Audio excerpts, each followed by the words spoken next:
Good evening and welcome to Chaska City Council meeting for Monday, March 2nd, 2020. We'll call the meeting to order at 7 o'clock.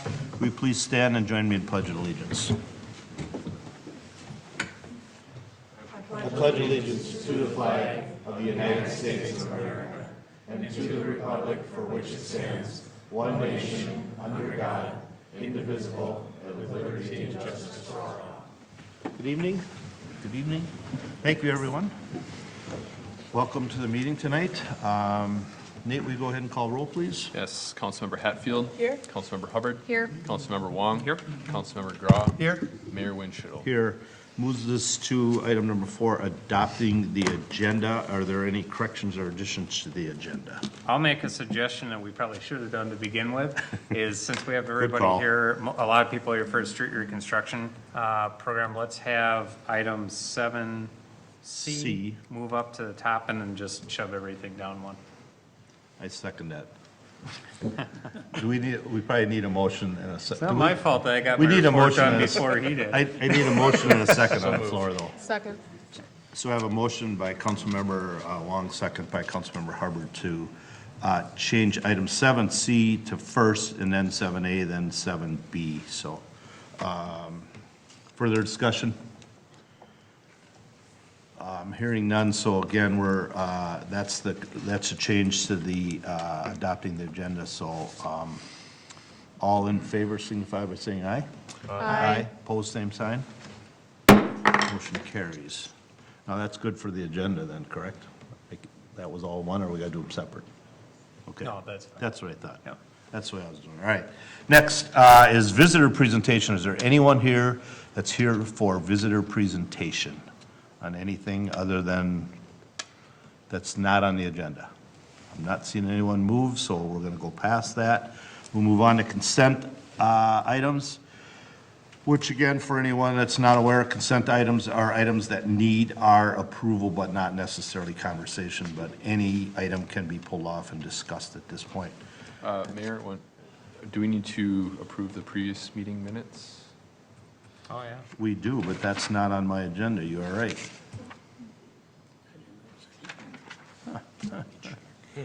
Why isn't that? It was You just got it? last Does week. anybody else have it? I don't have it.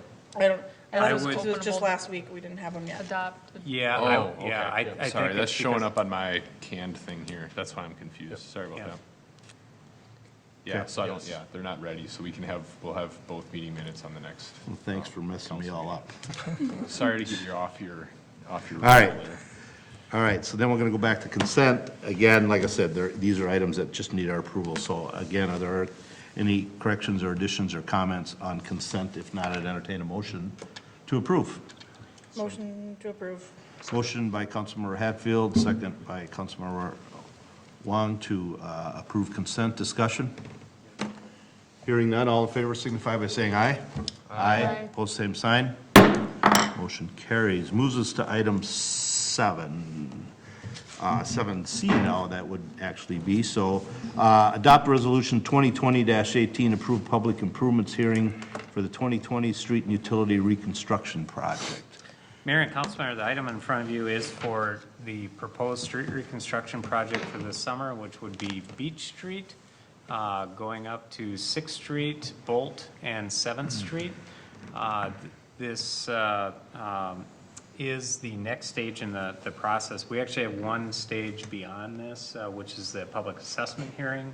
When we consider assessments for it, the public improvement hearing is required as part of the 429 process to make sure that we're first approving the actual improvements we're going to do and then be able to consider the assessments at a later date. Our city engineer, Matt Clark's here to go over the project. This is one that he did have a neighborhood meeting a couple weeks ago to meet with residents who live down there and gather input and comments about specific impacts to properties, and he's here to talk about that tonight. Mayor and City Council, the project before you is no different than what we discussed before. Like Matt said, the streets that were selected for this year are shown in red. The block of Beach Street between 5th and 4th, the block of Stoughton between 6th and 5th, the block of Willow, just west of Stoughton, and then the blocks of 6th and 7th, east of Stoughton Avenue, and the block of Bolt Street between 7th and 6th. I'm going to cruise through some of the information because I think most folks here have heard it. But again, for project purposes, the streets were broken down into 2 phases, Phase 1 and Phase 2. Just for discussion purposes, the blocks that are shown in yellow here, we're calling Phase 1. Again, all new, consistent with all of the downtown streets, all new sanitary sewer, all new water main that's being proposed for those particular properties on both, or that front both Beach and Stoughton, as well as Willow Street. All of the individual sewer and water services are also proposed to be upgraded within the project limits, being the public right-of-way. And that would be consistent, again, with all of the other projects that we've done in the past. Same thing with Phase 2, again, 6th Street and 7th Street, as well as there are some upgrades that will happen to Bolt Street in terms of new utilities. Again, all new sanitary sewer, all new water main. There is a trunk water main component that's a part of this year's downtown project that ultimately helps satisfy the overall system demand in downtown and the fire flows. The streets, again, with this year's project, as with past, full depth street reconstruction, all new curb, new sidewalks. Again, just to revisit some of the discussion we had previously, is that the footprint, again, talking through just the individual streets, Beach Street is proposed to stay relatively close to the exact same footprint as what's today. The difference on Beach Street would be the removal of the on-street parking that currently exists between the 2 entrances on the east side of the block between the 2 government centers. Again, for safety purposes and for sight lines as people can come in and out of the parking lot area. Sidewalks that exist along Beach Street today, again, along the residential side, sidewalks do exist and would extend from 4th Street up to 5th. They would be replaced in kind for what exists today. The block of Beach Street along the west side, again, new concrete sidewalk that currently exists today, as well as the new sidewalk that would go in up to 5th Street. Currently, there is sidewalks along Stoughton Avenue as well. Those are also to be replaced. Excuse me. The block of Stoughton Avenue from 6th Street down to 5th, again, matching very close to the footprint of what exists today, with the difference being is that we are proposing at both 5th and 4th Street that identifying the what we call them as nodes in downtown for having the crosswalks more prominent so that folks are not having to cross the street as far as what they currently have to today. That would be really the bigger change on Stoughton and Beach Street. So we would be having them? I couldn't. We would, Okay. yes. They're currently shown here just at the intersection at 5th and then at the intersection of 4th Street here. One upgrade, again, that would happen with this year's project is the replacement of the bridge. Again, just to remind council, is the city did get state bridge bond funding to replace the bridge that's currently load restricted today. That bridge would be replaced with a new concrete box culvert. Talking through the block of Willow Street, again, the Willow Street as it exists today is currently around 32, 34 feet wide. There is no curb along Willow Street. So what's being used versus what exists today is a real challenge on a lot of these blocks, specifically the residential. And when I refer to the residential, it would be Willow Street, 6th and 7th. Willow Street, again, what's being proposed for the design on Willow Street is there is no sidewalk that exists today on Willow, and there would be no sidewalk proposed with this project. Willow Street would be designed as a standard residential street, so in width it would be approximately 32 feet, and still provides on-street parking for those property owners that live along the street today. 6th Street, 7th Street, and Bolt Street, we'll talk about each one kind of individually. 6th Street, as it exists today, the right-of-way along 6th Street is 24 feet.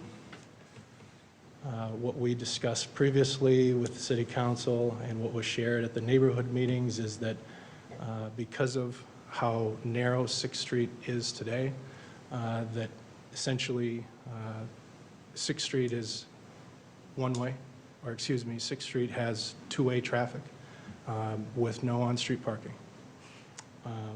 The design as it was proposed is 6th Street would be designed as a 22-foot wide roadway surface that would support two-way traffic with the option for the one-way should there be a need for on-street parking.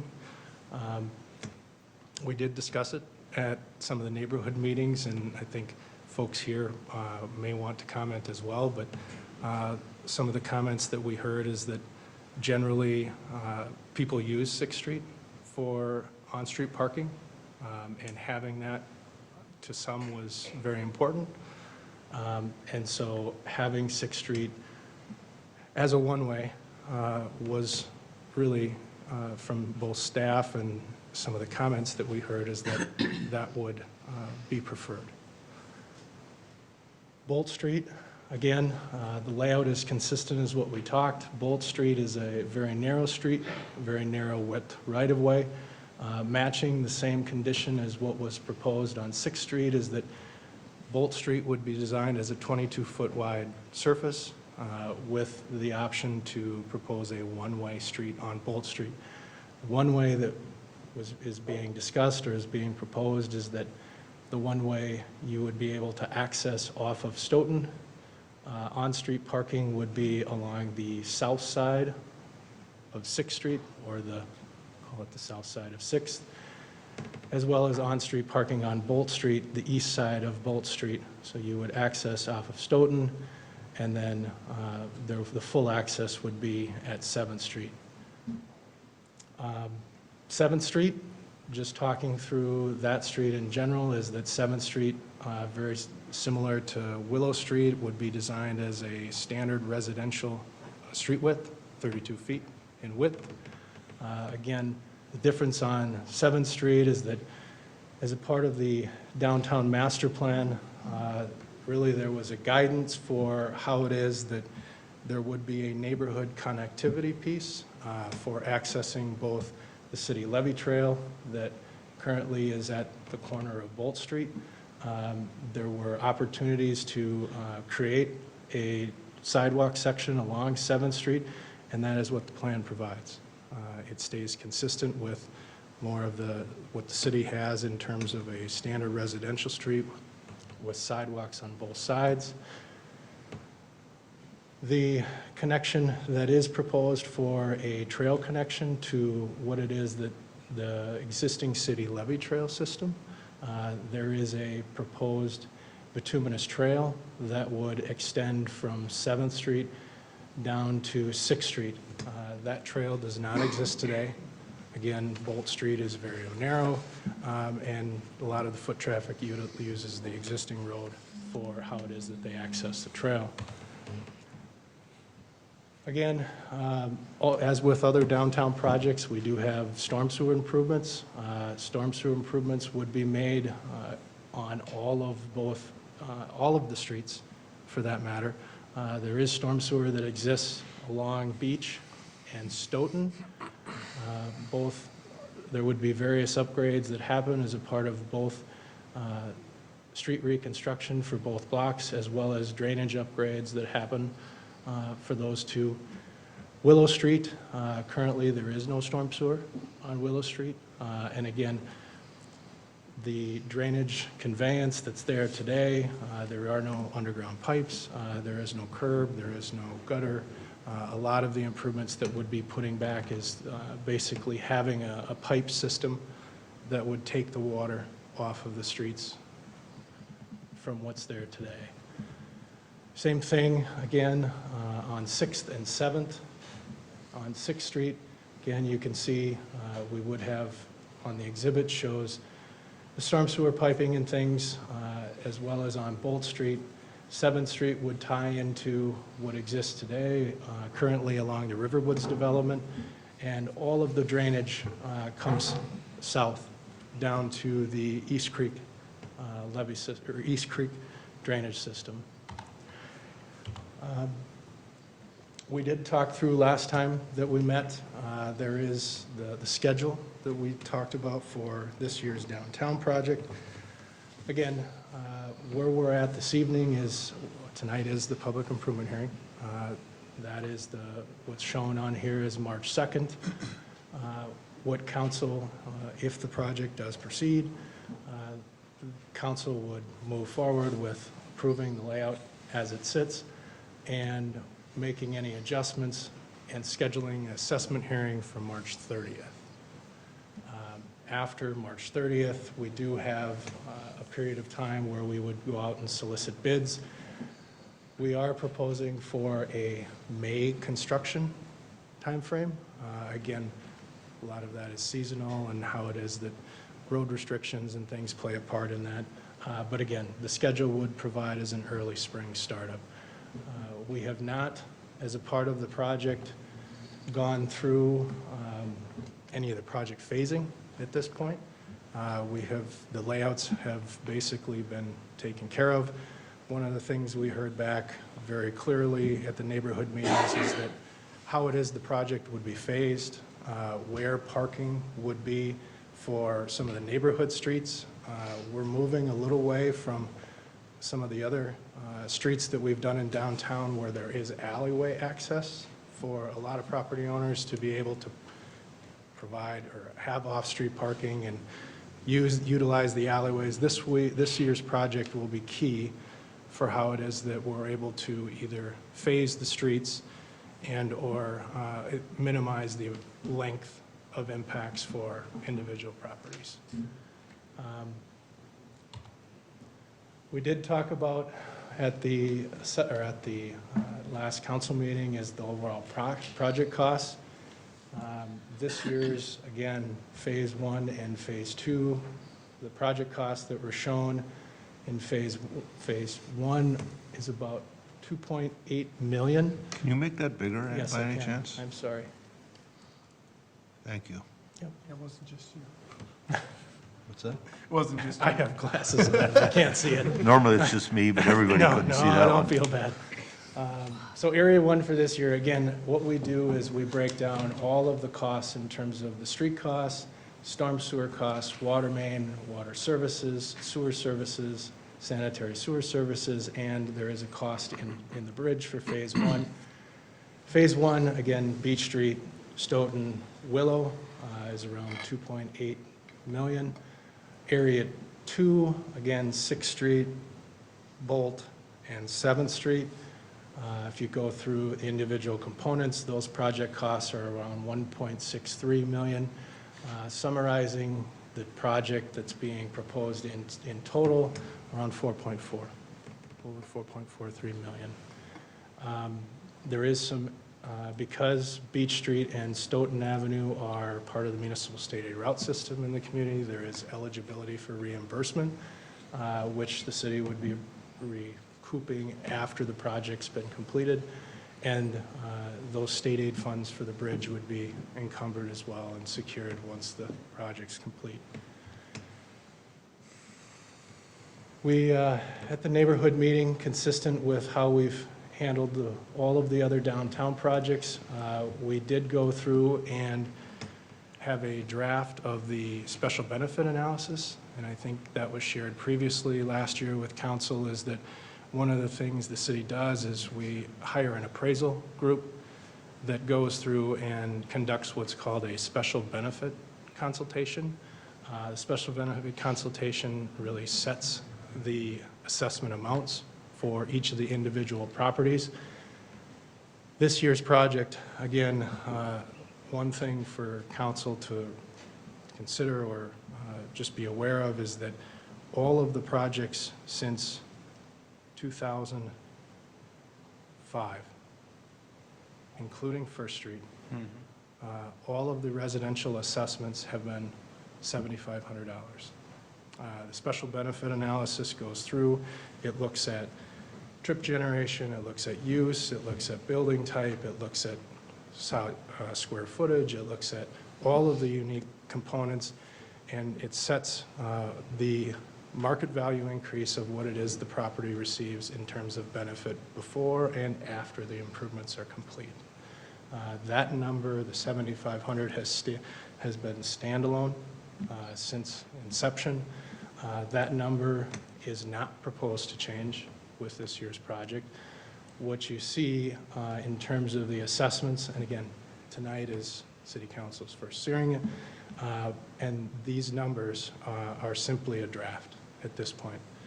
The assessment hearing is when the assessments would become finalized and firm.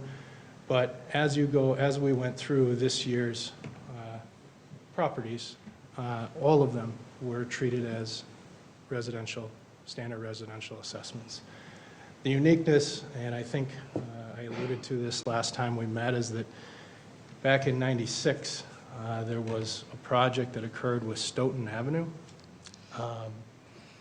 There were assessments that were levied with the Stoughton Avenue project. And with those assessments, those amounts are shown here, and there is a number that's smaller, and I apologize, Mr. Mayor, that those numbers are shown here. Most of the properties that received sanitary sewer upgrades just to the main line, as well as storm sewer and street reconstruction, those assessments were levied back in '96. You can see the amounts there, $4,231 for these parcels that are located here. And then there was a reduced, again, you can see down to Stoughton, there were several of them that received a reduced amount. Again, much of that was because there were, not all of the improvements were completed. There was not sanitary sewer for some, there were storm sewer and street reconstruction for some, so essentially those numbers are reflected. What staff is proposing with this year's downtown project is, because of the way the special benefit analysis is set up, is that those properties do still benefit from this year's street improvements. But what staff is proposing is that of the $7,500 amount, which has been consistent in the past, is that the previous assessments are credited from the amounts with this year's $7,500. Again, there is a assessment that's proposed to the Carver County building. That is shown here. That is not part of the discussion this evening, but if there are any questions, I'd be happy to answer them. In terms of assessments, one of the things this year's, the assessments that are being pledged for this year are around 8 to 9% of the overall project costs. The balance of the remainder, 90, 91, 92%, the city is the one that picks up the remainder. So something to keep in mind as we go through the process and talk through the next steps, which would be the assessment hearing and things. But that is, in a nutshell, very high level from what it is that we shared previously. Again, we are nearing the finish line in downtown. This year's project has about 6 to 7 blocks. We are about 2/3 of the way through in downtown. And you can see on the map, streets in gray are done, and streets in yellow are the ones we have complete, or have yet to finish. So there are some folks here that may have some questions, may want to talk through this year's project. If you have questions for me, I'd love to answer them. Do we have the assessments map, Matt? Am I just not seeing it? I made We an don't error. have them. We don't I have made them. an error and forgot to include Okay. them in your packet. So I apologize, and I will have those sent over. Okay, thank you. Could those be included in the packet for record? You know, It is included. those, that's I- not yet. That's the numbers. You're talking about the assessments? Assessments, yeah. We can, keep in mind, this isn't the assessment hearing, so there will Right. be an official record that's put Okay. on the March 30th. Then we'll have that in Yeah. the March. Okay. Yep. This is more just to give you guys a sense of what you can expect on March 30th. But we can certainly get this out so you guys have it. Question with the Carver County building assessment, is that like pretty consistent as well generally with like, Yeah. like the, It is, Residential it's a properties, or- number that's higher than what we would typically see. I will say that because of the use and how much use over the streets, and because of the utility component that's there, highest and best use, when you do look at the appraisal component, they look at all of those parameters and say, you know, here's the number of units, and here's all the things that go into from a trip generation as well as an overall use standpoint. The biggest component, though, is trip generation, because they generate a lot of Yeah. trips over that road, and so it's Yeah. making sure But- that they're basically paying their fair share. sure, that's just curious about that. Yep. Right, any other questions? Just one quick note, when we do get to assessment hearing, the assessments are levied over 15 years, if somebody wants to do that, or they can pay them off upfront without any interest being accrued. And that's the same as we go. It's the same as what we've done with everybody. Yeah. Like I said, I think this year's project generally falls well in line with some of the things that council's seen in the past. I do want to say that the uniqueness, and we talked about this last time, is that because of the limited right-of-way that does exist on some of these blocks, it will require that, you know, with electric upgrades and, you know, the amount of disruption and things with some of the construction activity, that city staff works very closely with the property owners. We will be needing to reach out to them, talk through generally how it is that each one of their properties are being impacted and things, because it is very restricted and very narrow on some of these residential streets. Yeah, like you talked about, I think the tougher project of this is the accessibility Yeah. during the project, just with the tightness and tight corners and, Like super communicative, I think is important. yeah. Okay. Any other questions here before I ask for questions from the audience? Good here. All right, if there's anyone that would like to come up and ask a question or comment, whatever it might be, we just ask for our official records is that you state your name and address, please. And with that, I'll open it up if anyone's got any questions or comments. Come on, Tom. Yeah, I'm Tom Barnett. I live at 620 East 6th Street. And Matt had brought up something with the assessment put in with usage of the street. I don't see how usage on, like, especially Willow and 6th Street can compare to anything like First or Second or Third or Fourth. I think it's important to point out the usage is when we look at commercial properties. So like the courthouse, we Courthouse. so we looked at usage of the road when we looked at like Second Street with the businesses, or we looked at the courthouse, things that are more of a commercial use. The residential use, a lot of it's driven by just looking at the special benefit analysis of what property value impact it has on a residential home. So when you're getting new sewer, one thing that doesn't exist down here is storm sewer. Implementing storm sewer where there isn't any, you know, the new road surface, things like that. So the residential properties are viewed differently than the commercial properties that way. And with Sixth Street, with the converting it to one-way, which seemed to work out a lot better than if it was two-way with no parking. Because if you had a family function and you have elderly people, you have to park on Stoughton, and I'd have to drive up there and keep driving around in a circle to bring them back, you know, bring them to the house, and I'd bring them back to their cars. So I would really like to see that too. Thanks. Thank you.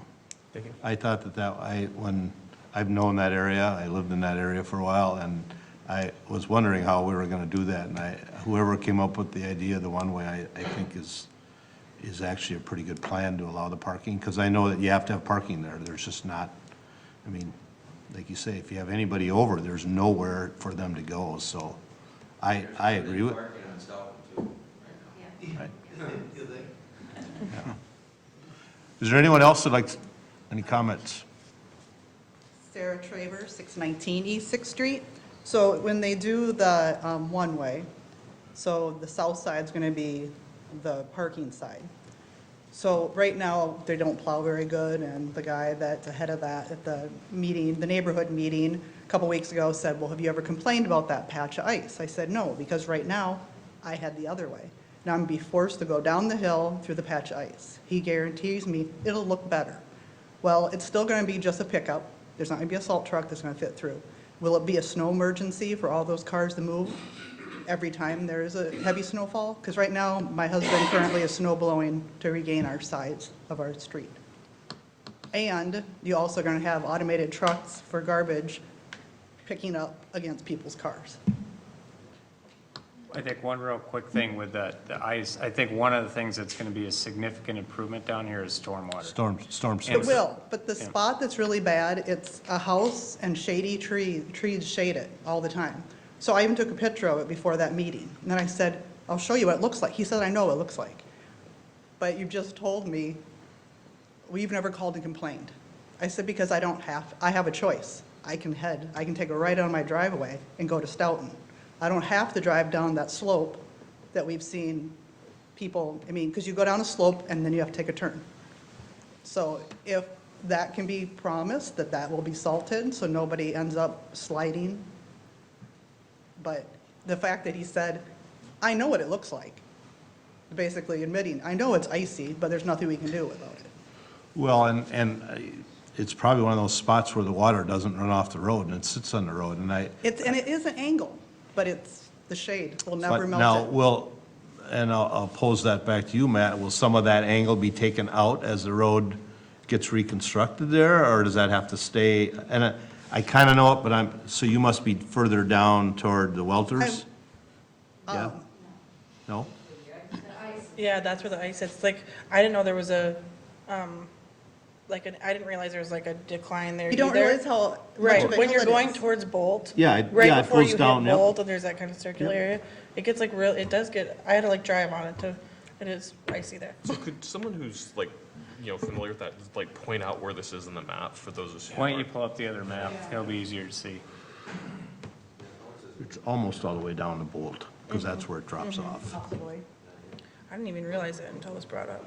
Well, and you don't know it's much of a hill, but I know the flood insurance. We bought our house in 92, and we knew about in the 60s, the flooding. And they said, well, you're a 100-year plain. So the very part of our property slopes enough. We're 100-year there, but the house sits on that. So, I don't know, you can't quite see it, I don't have. Oh, You can use the You mouse. can the use the front. mouse on it. You can the Or mouse. the mouse and the thing. All right. So, You zoom in a little bit. it would be right about here. yeah, okay. Right there, because this is Tom and Jody. We're about here, this house. Yeah, so this is where Donna's house is, so it'd be right, that patch. So it's still shaded, and then you have to turn on the ice patch. And even today, it's still ice. I'm still feeling confident that once you put some crown in the road with water going to the curb, Well, anything, I mean, and I'm Can I- all for the whole road, I mean, we watch it rain, it looks like a river because it has nowhere to go. Right. So I'm all for all that, it's just the one way, I think logistically, some of it doesn't.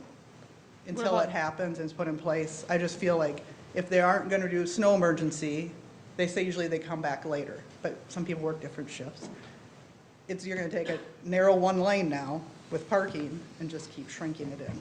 Wouldn't that ordinance, sorry, Taylor, wouldn't that ordinance apply, like the snow parking one, apply there too? Just the same as it does anywhere? So they You should be think. moving. You can't talk from back there, we can't, everybody can't hear, so. Well, I think first, before we do that. I can let's be let- done if somebody else wants to. Let's Matt talk about what's happening there. Can I ask a question, though? The tree removal aspect, she's talking about big, large shade trees. Is that something that's like gonna be a non-factor? Part of what we do is go through and do a tree analysis. So we've kind of done a very high-level review of which trees that we feel are either going to be impacted as a part of construction and/or trees that may be hazard trees and things. We'll go through that same process with property owners as a part of this year's project. I was out there today and, I think to her point is that there is, drainage is pretty poor in some of these areas. My takeaway from this is it's something we're going to have to work closely with the property owners on and come up with a solution for how it is to address the drainage that's there. So that would be one piece. The other piece is in terms of the snowplow operation and things, one of the things that our Public Works Director and I have talked about is, how do we treat 6th Street? In the past, we've had a particular vehicle that's dedicated for 6th Street, and we've had a particular vehicle that's dedicated for 7th Street, just because of the uniqueness to those two. Now that we have an actual conveyance of street, because right now there is no curb and things, and we just move the snow, and there's really, to me, we're going to have to revisit how it is that we actually do maintenance on those streets once we're done. The odd-even perspective of how it is that we, do snowplow enforcement and off-street parking and things, I think we're going to have to look at how it is that we just treat 6th and Bolt as a part of that process. Can I ask a general question? I'm not sure if Jeannie can answer this one, but how do we handle, for other places where there's one-way streets, how do we handle snow removal today? I can't think think of we any have a place that we one-way. have I one way. think we do, because I remember there was a number of residents over in Jonathan have a one-way street. Those are and probably private. Those are private streets. This is a private street. Yeah. I I don't don't think think we there are have in any the city. one-ways I in don't either. town. Because I remember there was an issue that we talked about earlier with getting ticketing of vehicles for odd-even parking. For that, and that was an issue. That may be There's something like, different. it's like Stoughton further down by Yeah. my house. Yeah. You can only park on one side of the street. That's maybe what was happening.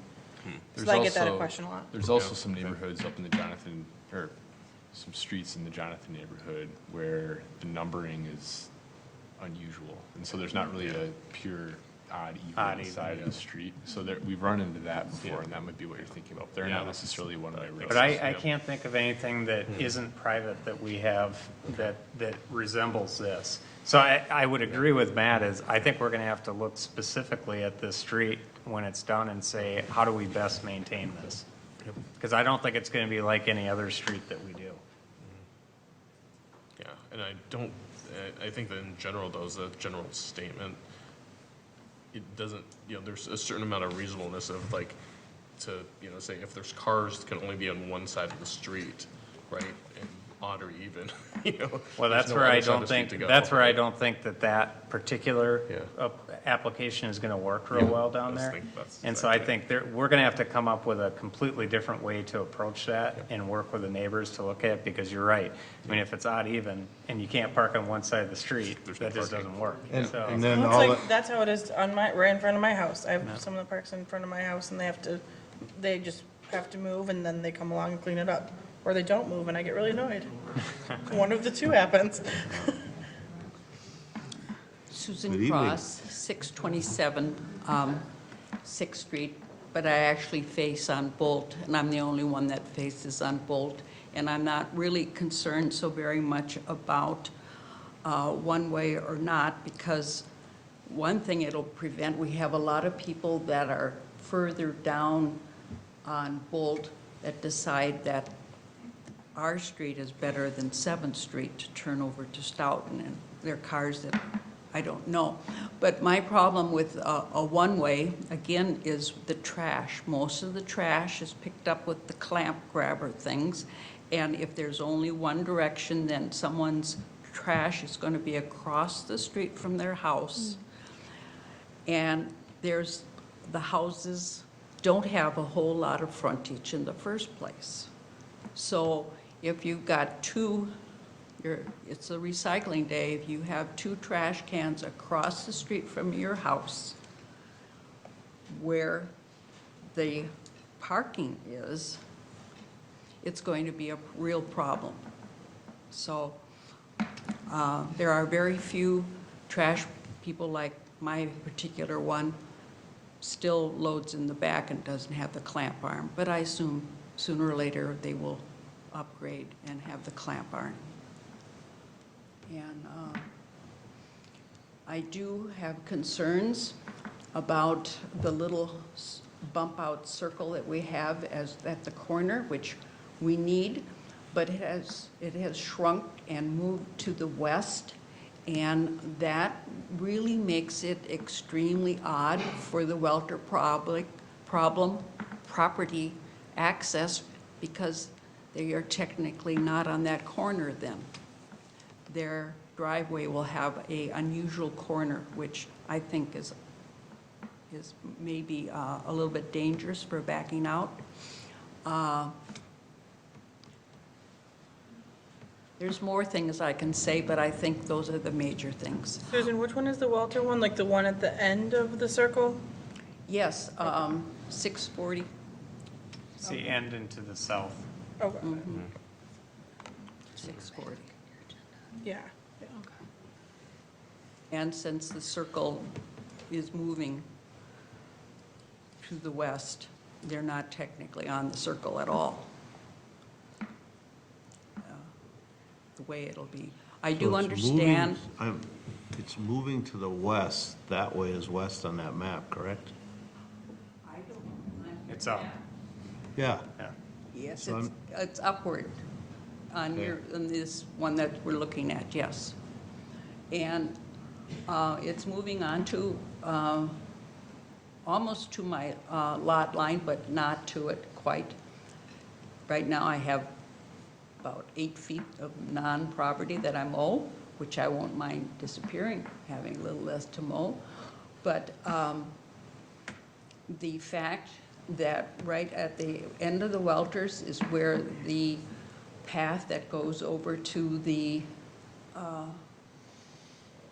walking path that goes eventually over to the dike, I've been told it will move to the north, so it will meet up better with the new one that they're proposing, but it still is going to be a very odd connection there. And Archie's here, and I would think he would make some comment. Okay. Thank you. Thanks, Susan. I don't know, Arch, did you have anything to say? I'm not sure. I don't want to put you on a spot, but I'm just not clear what Susan is saying by moving to the west. That to me is that way, but it looks like there's clearly half of a cul-de-sac there, so I'm.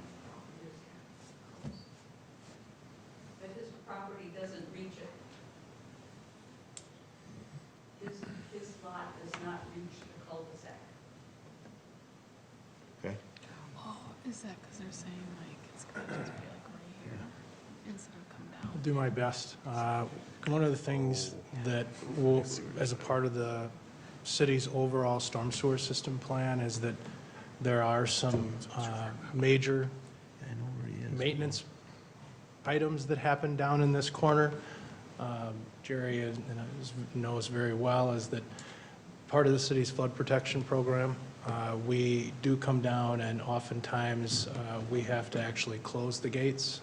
So when we are under a flood stage event, This is one of our critical points for where we actually do go in and pump back storm sewer out of the public system into what we call as East Creek.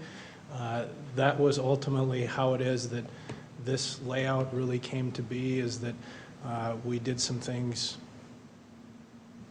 10 years ago, somewhere in there, where we worked with the property owner for how it is that, one, we can go down and do more routine maintenance as part of our flood protection program, but is this absolutely 100% the layout for what it is? We would need to come in and do some maintenance, which is why we do have the access point down here, but we would work very closely with Mr. Welter on how it is that that piece of it gets navigated. We do have, again, all of the storm sewer conveyance that comes through here would be piped, and essentially there is a gate that exists down at the bottom. When we get to that point, we are pumping. Will that waterway that runs on the west side of Archie's property, will that continue to be Yes, there, or it will that be underground then? Yes, it would be underground. It'll be underground, so that won't be there anymore then? Correct. Yep. Okay, because that was the thing you talked to me about, right? Yep.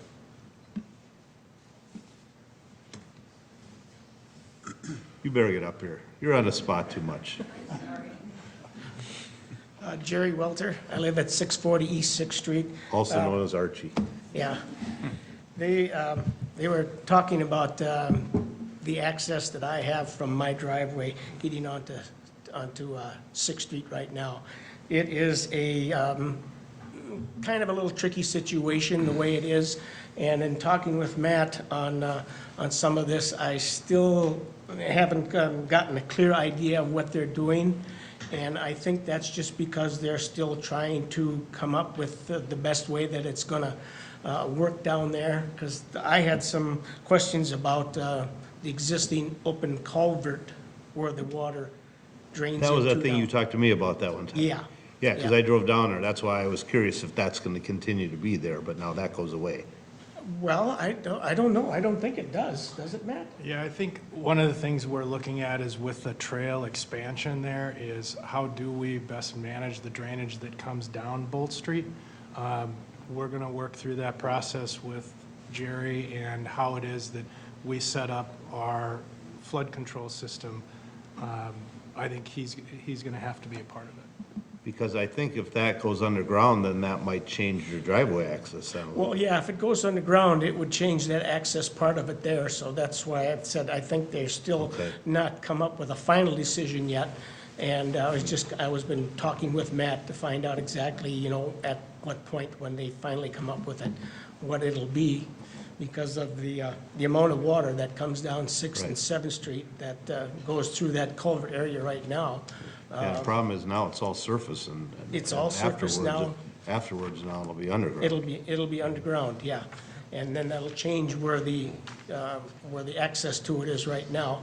And I'm just waiting to kind of, hear from Matt on what they finally come up with. Because then do we have to have do we create I'll just, for lack of a better term, a maintenance road down to be able to bring that pump in? So we would put that kind of there somewhere too? Yep. Yeah, they have that there now. There is an access to go down when they close that gate. When they close the gate? During high flooding, that they can put a pump in there to pump that water that's coming down 6th and Bolt Streets. Yeah, they would have to, take a look at that and upgrade that, I believe. Yeah. Well, I mean, I feel confident you two already know the situations that you're gonna work to a solution. Yeah, that's we've gonna been work. working on it, and, it's just a matter of, wait until they get the final decision, and we'll go Right. from there. Thank you. Okay. All right, thanks, Arch. Thanks. Tom, you had your hand back. Do you wanna come back up, or? That was your shot. All right, anyone else? Catherine Tarbell Hull, 402 6th Street, which is not part of this project, but I kind of would like to know why this particular neighborhood keeps getting overlooked. Our neighborhood is the one that's always overlooked. Councilmember Hatfield apparently doesn't seem to think we're important either, even when we've had issues with, hang on a second. There we go. So we see the yellow up there at the top. Property I have is on 6th Street, and I would like to know why we weren't considered as part of this project. I would love to know why you think I don't care about it. Well, I That's a think, couple of meetings bold that I you show think up we can for, have that so- at an offline meeting, Yeah. I think that one. But I guess I would like to know because if you look on the north side of this, we have industrial buildings. So we have semis, we have school buses, school vans that go through this neighborhood all day long. So I will tell you, I had a call from one of your neighbors last year. We had this conversation, and this was up, and it kind of depended on that bridge. And we got money this year for the bridge, Right. and they felt that the best way to tie this together was that way. My assumption is that that is next year's project. I want a date because I'll tell you that there have been several maps out there, and 2015 was supposed to be when that road was going to be done.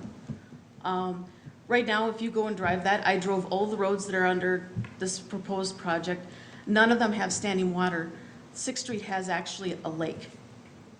When it rains, it all rains down into my property. I get charged for sewer, even though my property is lower than the sewer culvert, and I still have to pay for sewer that doesn't help my property. I actually want to build there. I like this area. I grew up in downtown Chaska. My sister lived on 523 Maple Street, and because of 6th Street not having any sewer, she has 2 septic pumps going all the time. And now that she's just recently sold it to another family, I'm sure they have the same issue. Water comes down, congregates at the bottom. It's bad enough that this is one of the few neighborhoods in downtown Chaska that got split up with those big power lines, and then the school district took away the park. But one more thing that just seems to lead one more reason to why are we forgotten. Every time we've had building permits issued on the north side, we were told that they were supposed to clean it up and make it look nice. I challenge you guys to each take a drive down and look at it. It looks terrible. I just want to know when that's going to start getting addressed, because I don't care about trees being planted. I care about the street being fixed. Buses and semis go on it all the time, semi-trucks in a residential neighborhood. Thank you. We'll have to, I can't give you that answer tonight. We'll have someone get an answer. I mean, I can guarantee you, we're not going to forget it, because it's, Right. I mean, it's part of the overall plan to get it done. There's only so much we can do each year based on the financing plan that we have, and this year was driven by the fact that we received the bridge funding from the state, and we needed to be able to use that, and this was a section of road that met up with that. I think it was just 2 meetings For ago. replacing a bridge on 6th Street, right? As well as Beach? Yeah, but this is the one that we actually got the funding for. Aren't you replacing this one as well? Yeah, but what I'm saying is the funding that we received this year was for the Beach Street. So you will not be replacing that 6th Street bridge? No, I didn't say that. I said we are going to, but the reason that we're doing the project this year down on Beach Street is because that's where we got the funds for this year. So you're going to stop at a bridge rather than keep on going with the rest of it. I'll take this offline with the city, but I just want a date, because I'm really tired of it. Come on, Mark, you know better. Tar bells don't back down. Well, I'm saying, Yeah. I will get you an answer. My gut feeling tells me it's next year. I'd like to see it published somewhere, I promise. Well, we could, Matt, like do you you said, wanna if talk it said about it? 15, that didn't work. When the job gets done, that's when it's done. I mean, we had to change through the whole process. We had a map that was made, that we tried to put it out in blocks, and we tried to follow that, but sometimes things happened that you had to switch to a different place because of maybe some kind of development. So we did kind of hopscotch around, and we changed it. So yeah, we didn't follow that map to a T, but we needed a guideline. We needed to have X amount of blocks to do every year. If we did this whole thing, chances are, one, that it probably wouldn't get done in a year. That's just such a big area. Nobody would be able to drive around that area whatsoever. We have to take them in small blocks and do pieces at a time. That's why some years we've done, it just depends where we're at. Some year we can do 3 or 4 blocks, and sometimes we've done a little bit more, but it's challenging to do these projects and to try to do that whole section at one time. I tell you what, there'd be more people out here ready to take our throats than what we're gonna do here. Because somehow we gotta stage these projects so people still have to get to their homes. And nobody is forgetting anybody. You know, when we first started this, people didn't want any part of it. And now, we're to the point, they see what the benefits are, and now it's a fortunate thing that people are coming to us, when's my turn? You know, and all I can tell you is that I asked the question last year, because these were kind of the two final pieces that we had to go in there, where are we gonna go? And because of this funding for this Stoughton Avenue Bridge, that they felt it was best to go that way. It seems simple on paper, but it's how you look at, when you start looking at your sewer, how your drainage goes and all those things, they have to work in, there's all kinds of underground puzzles there that looking at a flat map makes a big difference. So, like I said, I know, I drove your road today, as a matter of fact. I know that it's not a good road, I get that. And I looked at those buildings as I went by them, as a matter of fact. What we've seen from the reconstruction projects is, once we get them done, we've noticed that people have cleaned their houses up, they've fixed things up, because everything else looks so nice. The hope is, once we come in there, curb and gutter go in there, that stuff all starts changing. So, but, like I said, we'll get you an answer and we'll get back to you, but I feel confident that that's next year. Unless something happens that I'm not aware of, but I don't know. Matt, did you have anything to? No, I would just reiterate, you're right, Mr. Mayor, I mean, we've gone through this a number of times. The biggest issue that we have is, as you know, is that streets have to be naturally constructed from south to north. Generally, that's how the sewer lays out in downtown. We've continued to move to the north. Beach Street, or excuse me, 6th Street has always been on our radar. It's been a timing game between how it is that we would get the funding to replace the bridges and things. I will tell you, back in, the council did authorize and approve the putting in the queue for the funding of 6th Street. So that application has already started. We will see how the state legislature works out this year in terms of the bonding cycle, but that is, those would be the next streets on our radar. Okay. All right. Anyone else on this year's project? I know there's a gal behind you coming up. All right, never mind. Yeah.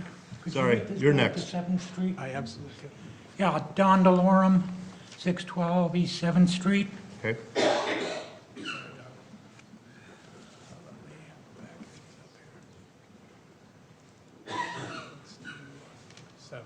Yep. Okay. I live on 7th Street, and we have a little opposite problem with 6th. We are way over 36 feet. Yes. Are we going to gain yard? It looks almost like you're going to put in boulevards. I'm sorry, I don't know your question. So with the sidewalks, boulevards between Yeah, the so I see streets? a sidewalk here in space. Are we going to gain property? Is that road being narrowed, Matt? So yes, 7th Street, the existing footprint, and I'd call it the blacktop surface of what's today. The new road footprint is coming in. The difference would be is that there would be a boulevard and sidewalks. So there would be green space between the back of curb and where the sidewalks exist today.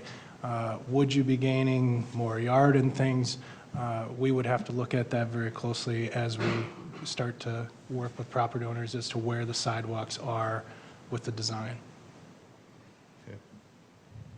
So there would be a boulevard is essentially what it comes down to. So if you're going to narrow the street, you're going to deal with the driveways to the individual houses? Yes. Okay? I mean, we take the driveways back up to where they're a normal grade. There, now it's your turn. Hi, Tammy Dan, 516 Beach Street. My concern is when you guys start working,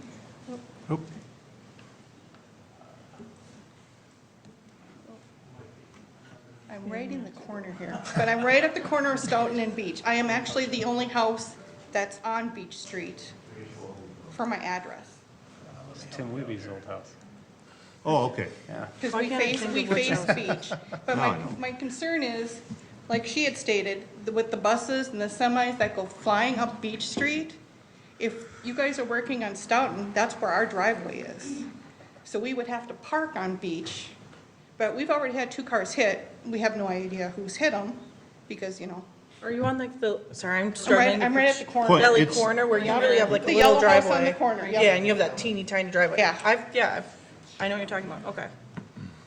Because when it comes to parking, you know, you can't, I mean, it's dangerous to park on that street with all the semis flying up that road and the buses, cars even, I mean, because it's dangerous because they come around that corner there off of 6th onto Beach. This project will likely start in earnest after school ends and be done before school starts. So I think that's, Still got all the semis that fly up that road. Because, I mean, where do you park? Because like I said, we've already had 2 cars hit. And if it's odd even, we already have a car that sits on the street right here all the time, right on the corner here, on this side.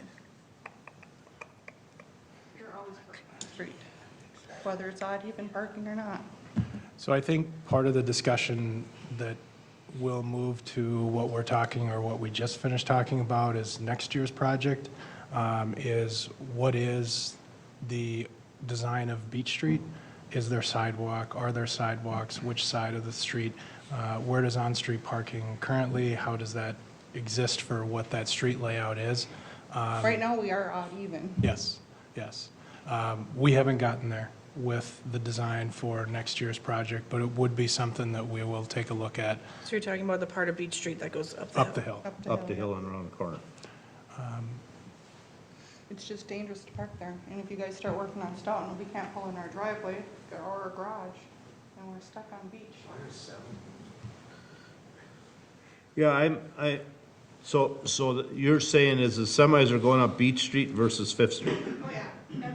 If they don't go Fifth, would be so easy for them to go Yeah, around. it doesn't make and go to sense those to me. businesses that they always fly up Beach. can we do temporary signing Because during the even- construction project? Even my yard is all tore up from the trucks going up there, because they take the, it's too short. We can look at temporary signage during the construction process itself to try to restrict type of traffic.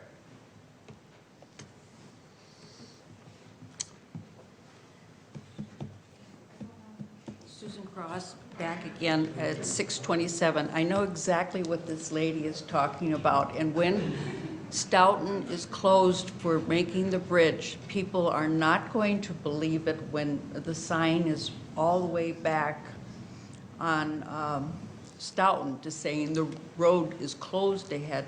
What they're going to do is rip up to here and take that corner, go up.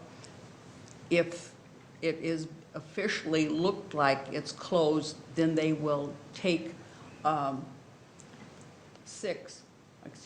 Fifth better.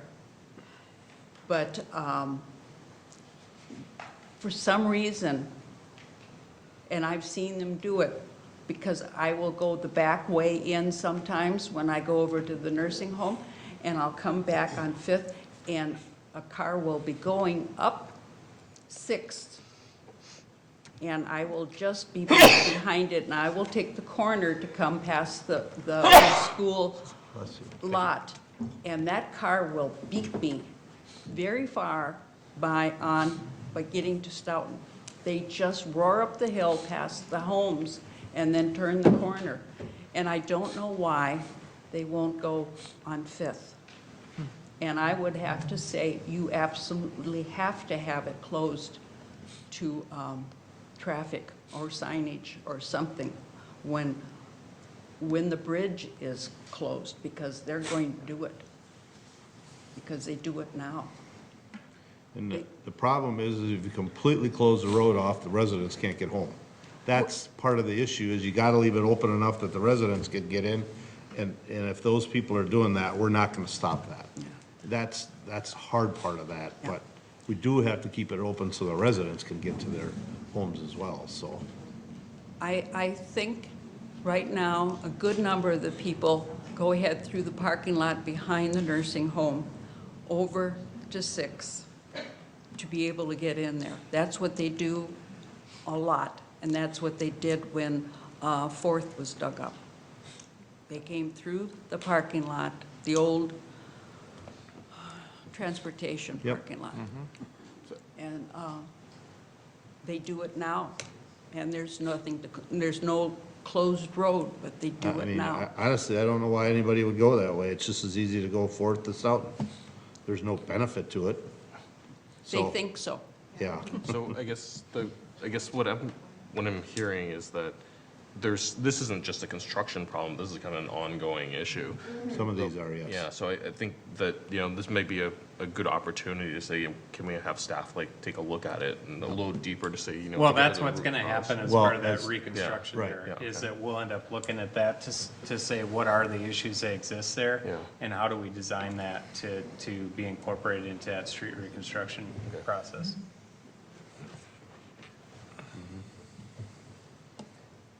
All right, anyone else on construction or any other issues? One more question. Okay, Are you gonna be moving the power line? you gotta come on up so we can hear that.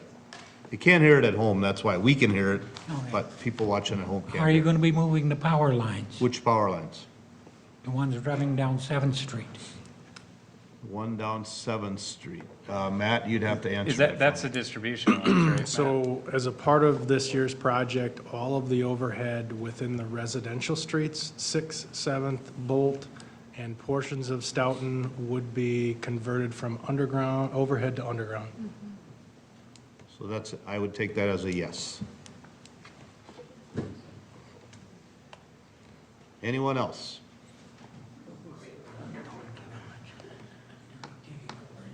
All right, last call? Okay. So we basically still need to just adopt resolution 2020-18 then, correct? Okay. And again, to folks sitting out there, you'll be seeing more of Matt as we move forward in the next steps. And And just a point to everybody during construction, keep in mind that there will be somebody from staff that's actively involved down there. And so as issues come up, you'll have a phone number to call. And there might be things that occur during the course of the project that we just have to change on the fly or deal with. Just make sure when Matt gives that contact to you guys, that if there are issues that you see pop up, make sure to just give us a call. all right, with that, are there any further questions from council now after conversations with residents? Okay, if not, then I would look for a motion to adopt resolution 2020-18, approve public improvement for the reconstruction project. So moved. Motion by Councilmember Hatfield, Second. second by Councilmember Wong to, again, adopt resolution 2020-18. Discussion. Hearing none, all in favor signify by saying aye. Aye. Opposed, same side. Motion carries. Thanks, folks, for being here. Appreciate it. Thanks for your comments. All right, we now move to item 7A, which is approve Chaska Part 30 Learning Links.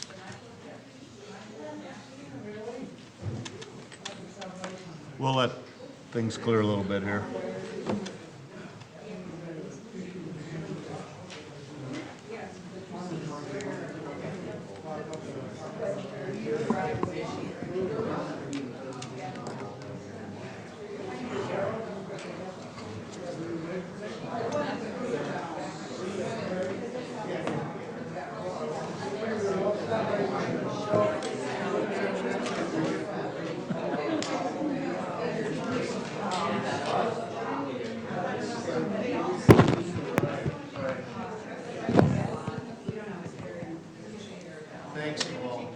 Thanks, Tom, good to see you.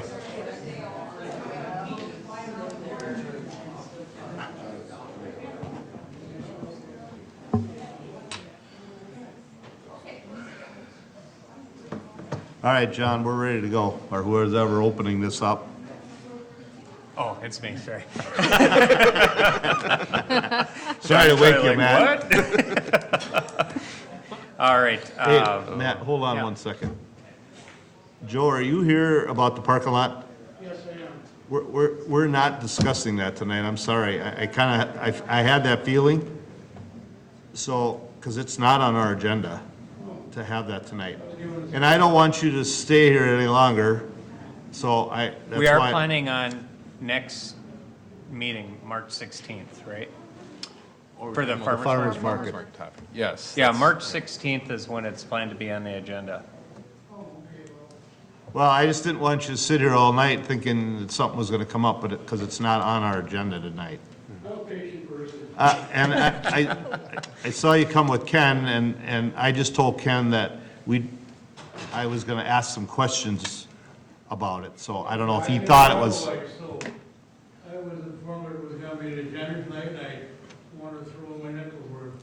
No, and we'll talk, but I just I didn't want you to sit here all night and then go, how come I didn't get in here, so you're good to go home.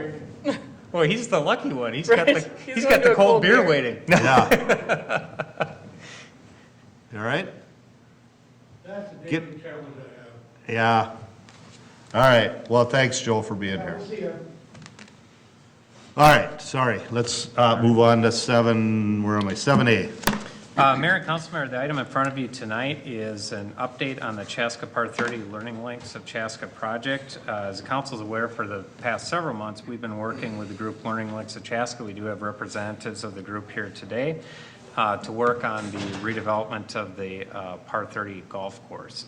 So the goal of the redevelopment is to really make this as inclusive as possible as far as golf course goes, and both really break down the physical and economic barriers to new people taking up the sport of golf. And specifically really trying to be adaptive to those who may have physical disabilities who wouldn't typically be able to go out and enjoy the game of golf. This is a particularly good time for us to be having this discussion because the Par 30 is over 50 years old now. And much of the original infrastructure is what's in the ground at the Par 30 and is on its last legs, and we would be forced to make some kind of decision of how to move forward in the future, whether or not to reinvest back into it. At the very least, we know that there's a few items that we'd have to address even if we kept the Par 30 exactly the way it is. One of them is the irrigation system, which would cost about $400,000 to improve. One of the things that has become sort of clear as we've gone further into this project is as part of the irrigation system, we'd also have to do rehab to our well that's there, which is about $200,000. And then the third thing that we'd have to do if it was just us is we've been leasing our parking facility from the Goodman Group office building for years and years and years. And right now it's about $14,000 a year to lease that parking lot, which over time just does not make sense for us not to own that facility. So to go in and actually basically own and construct a parking lot of our own for 30 stalls, which is what we have now, would be about $300,000 to do that. So if we were to go about this alone, we'd have a decision to make about whether we'd invest or reinvest about $900,000 back into the course to keep it going. I think one of the things I've shared with the council over the last several years is the Par 30, back before the town course had really gotten going, and particularly before we saw other places like Hala Greens open to the east of us. Our rounds used to be about 30,000 rounds a year at the Par 30. We're at about that 15 to 17,000 rounds a year right now, and so the Par 30 basically just breaks even now, and so it doesn't generate enough dollars to be able to really be able to reinvest back into those things that we're going to need to make a decision about. Given that, the Learning Links of Chaska approached us about trying to create a partnership to be able to go and reinvest back in to that course. And really, we had some joint objectives that the council had been a part of at the time to really focus what it was that we do as improvements on here. So things like making the necessary improvements to help it continue to function as a community-owned golf course facility into the future, design the course to be barrier-free and not allowing physical or economic barriers to impede people from utilizing the asset, design the course to have a positive environmental impact, design it to be economically sustainable both from a maintenance perspective and diversifying the potential sources of revenue that we could have coming into the course. So really looking at what additional programming opportunities do we have by reinvesting like this in the course, and then to design the course to be fun and versatile. So we're trying to attract a completely new group of people to the course that just haven't had access to it in the past. And really do something that really hasn't been done in the golf industry in general around the country. Is there's been a lot of talk about how do we get more people into the game of golf, and wanting to really talk about how do we make it more accessible and inviting to people who may be physically impaired and not be able to enjoy it, but it just really hasn't been done before to it, with this being sort of a primary focus. So we did late last summer enter into a letter of intent with the Learning Links of Chaska, which estimated that the project was going to be about $1.5 million to complete, and that the Learning Links of Chaska would commit to raising and contributing $750,000 towards the project, and that the city would contribute the second $750,000 to it. When we left last summer, really the focus of the effort of the Learning Links board was going to be to go out and seek out funders for the project, and then the city would move forward to get a more detailed analysis on the actual design of the course to be able to get a more specified cost estimate for the project itself. So since that time, both of those things have been occurring. The Learning Links of Chaska board has successfully raised all but about $100,000 of the funds to date, which is a great effort that they've put forward. There's still some that they have to talk to that I think, especially if we're to move forward and show that this project has more legs, that will be a little easier for them to get on board. At the same time, we did take the concept designs that were designed by the overall architect of the course and worked with our engineers at Stantec to come up with specifics of grading, stormwater design, things like that. You'll see in the staff report, after completing that analysis, our original estimate based on the architectural designs was about $1.5 million. Stantec's estimates, based on looking at it, is about $1.85 million. So it is higher, but a lot of the things that are impacting that higher amount are stormwater improvements that, quite frankly, as we looked further at the course, are things that we probably would have to do regardless if it was a development site or if we were going to do something else with the course itself. And because they are stormwater improvements, we actually have different sources of funds that we can actually go to support those. Between the $1.5 million estimate and the the $1.5 million original estimate and the $1.85 million after we went through a pretty extensive review, including talking with contractors that would likely be the bidders on this project, we're looking at about a $350,000 gap. You'll see in the staff report that staff would look at really sort of a couple key ones. First of all, we do have a wetland mitigation project that we're doing just north of McKnight Park this summer that we're going to get quite a bank of wetland mitigation credits that we can use. It's significantly more than the $100,000 that we're recommending here, but one of the things we're recommending is that we take $100,000 of that credit and put it towards the Par 30 project. We'd have $150,000 coming from our stormwater trunk and/or operation fund, to help support that. We'd ask that the Learning Links of Chaska continue to try to fundraise to try to generate an additional $100,000 in that. That's something that I think they've been pretty upfront with us, that getting 750 is, you know, something they think they're capable of doing. Getting above and beyond that is more of a challenge. I think all we're asking is that they continue to try to, you know, move forward and generate as much of that gap as possible. I think if we were to move forward, I think we have to assume that that might be $100,000 that we have to include in our stormwater funds. But really just asking the Learning Links to step forward and continue to try to raise those dollars up until the point of the project moving forward. You know, given the fact that much of the stormwater work, like I said before, would need to be done one way or another, we do think that using the stormwater funds to fill this gap is appropriate, and then would really bring the rest of the project in line with, you know, the 750 that we had planned on putting into it. It's, you know, I feel really good about the numbers because Stantec has put a lot of effort into working directly with contractors that likely are going to bid on this project.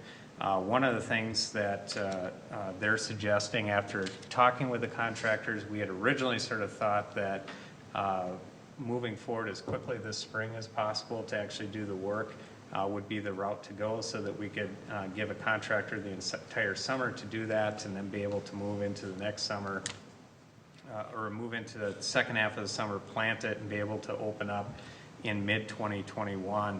It's pretty clear after talking with the contractors that we're going to get much better pricing, and it's going to be a preference of theirs if we actually wait until after the bulk of the season and have them do the mass grading work in the fall of this year.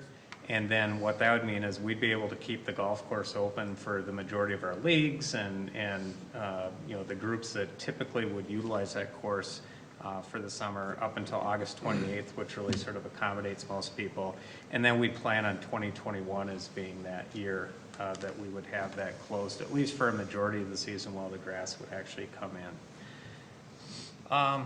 So, you know, again, although you know, the $1.85 million estimate after, you know, going through the detailed plan is higher than the original architectural estimate, I still think it makes sense for us to move forward with this because we're going to have to do something. And this is within the realm of what we can accommodate through our stormwater fund to address those additional costs, and really gives us a way to be able to leverage private investment or nonprofit investment to be able to try to accomplish something more with this course than what we're currently accomplishing there. You know, I do think that if we did not move forward with this type of project, I do think it would be something that within the next couple of years, there would be a real discussion with the council is this something we keep or don't we? Because there will be an investment we have to make into it.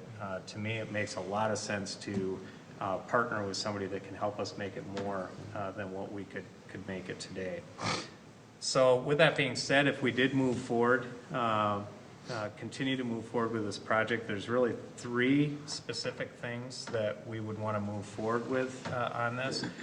First one would be developing a formal partnership agreement with the Learning Links of Chaska to really understand, have the letters of commitment for the financial donation, understand when they're going to be coming in so we can structure financing, talk about the new facility and the day-to-day operations of it, and then define the efforts that would go into the second phase of fundraising, which would be the actual clubhouse facility, which we've had discussions with Learning Links. They actually feel that is going to be easier to fundraise for because the course will already be done, and it's really adding to something that already exists. So that'd be one thing. The second thing would be to authorize Stantec to move forward with putting together the final bid package for the project so that we could move forward and actually receive bids from contractors. And obviously when we get the bids, we'll be able to test what those estimates were because we'll get formal bids back on that. And then the third thing that we need to do is, because there is quite a bit of wetland work and it's part of an overall system, there are permitting processes that we have to go through with the Army Corps of Engineers and the WMO for this site. And especially with the Corps of Engineers, those are not short processes. So we feel confident that if we start in the fall and we do the permitting process now, that we can meet that schedule. It would have been very tight to try to do the permitting now and start in the spring. But we feel good about the late half of the summer. So staff is recommending that we move forward with those three items. And then, like we talked about here, is increasing the city share up to that $1 million amount based on this budget. And like I said, that'd be filled through our stormwater, either mitigation credits that we have or our stormwater fund itself. So with that being said, the Learning Links, two representatives of the Learning Links Board are here along with John Kellen to certainly answer any questions that you might have with this project. So I've got a couple questions on the money you talked about taking from the stormwater. Is that money that we get from development to do stormwater? Yeah, Is that there's two forms of stormwater dollars that we get. There's one that we get from developments when they don't do their stormwater work on site, or we do collect a percentage even if they do to go towards our general stormwater system. The second one is actually our stormwater operating fund. So that's what's supported from our monthly charges that we have to But residents. I know we've been kind of running that kind of tight. How are we able to take that kind of money out of there? It'd be part of an overall financing scheme, so it's, this would be financed over a number of years, and so So it's we'd be not. putting the money back in it as we move forward? Yeah. Okay. Yep. Because that's a part I just really wasn't overly clear on it. And then, as far as that pond, now, didn't we do a bunch of work when Goodman's were gonna do that addition? Didn't they do a bunch of pond work? So what they did is, there was two ponds that were there. There's there's a center pond, and then there's an outer pond. What they did the majority of the work on was the actual center pond, to be able to handle the flow from their site going into there. And we have an obligation under the agreement with them to be able to meet their flows. Where most of this work is going to occur is actually an outer pond that takes the drainage off of our course, that really is addressing the wetness of our course. Okay. Because I guess I didn't, I mean, I knew about the WMO, but I didn't realize the Corps of Engineers was part of that as well. Well, that sort of surprised me too, but I mean, they sort of get their fingers in a lot of I areas. thought they were more around the rivers and stuff like that. It's part of our overall stormwater system though, and so. It's because we're by a river? Well, it's because it eventually gets into East Creek. Connected to Lake Bavaria as well. I can't hear you. Lake Bavaria would be the biggest issue. So pretty much anything that connects to Lake Bavaria, they have a right to stick their nose into it because it's. Which is pretty much every water system we have in the city. Yeah. So, yeah, there's very few things that we can do with our stormwater system without having the Corps of Engineers involved in some way. All right, I'm just gonna go down, I wrote some questions, those were two that popped out here as we talked about it, but has the high school cross-country team been notified that that will be closed? We had actually told the cross-country team, well, they thought it was closed this summer, so they had already Okay. planned on it being closed.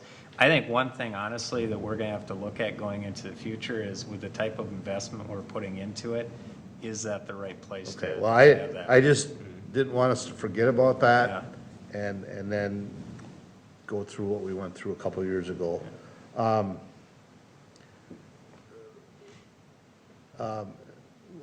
This one's for those guys, I'll ask them a little bit later. Do we have to do a different kind of maintenance with this? I mean, is it still same thing, just mow the grass, just do it, different equipment, or is it all the same stuff? It's pretty much the same stuff. John can probably address that the best.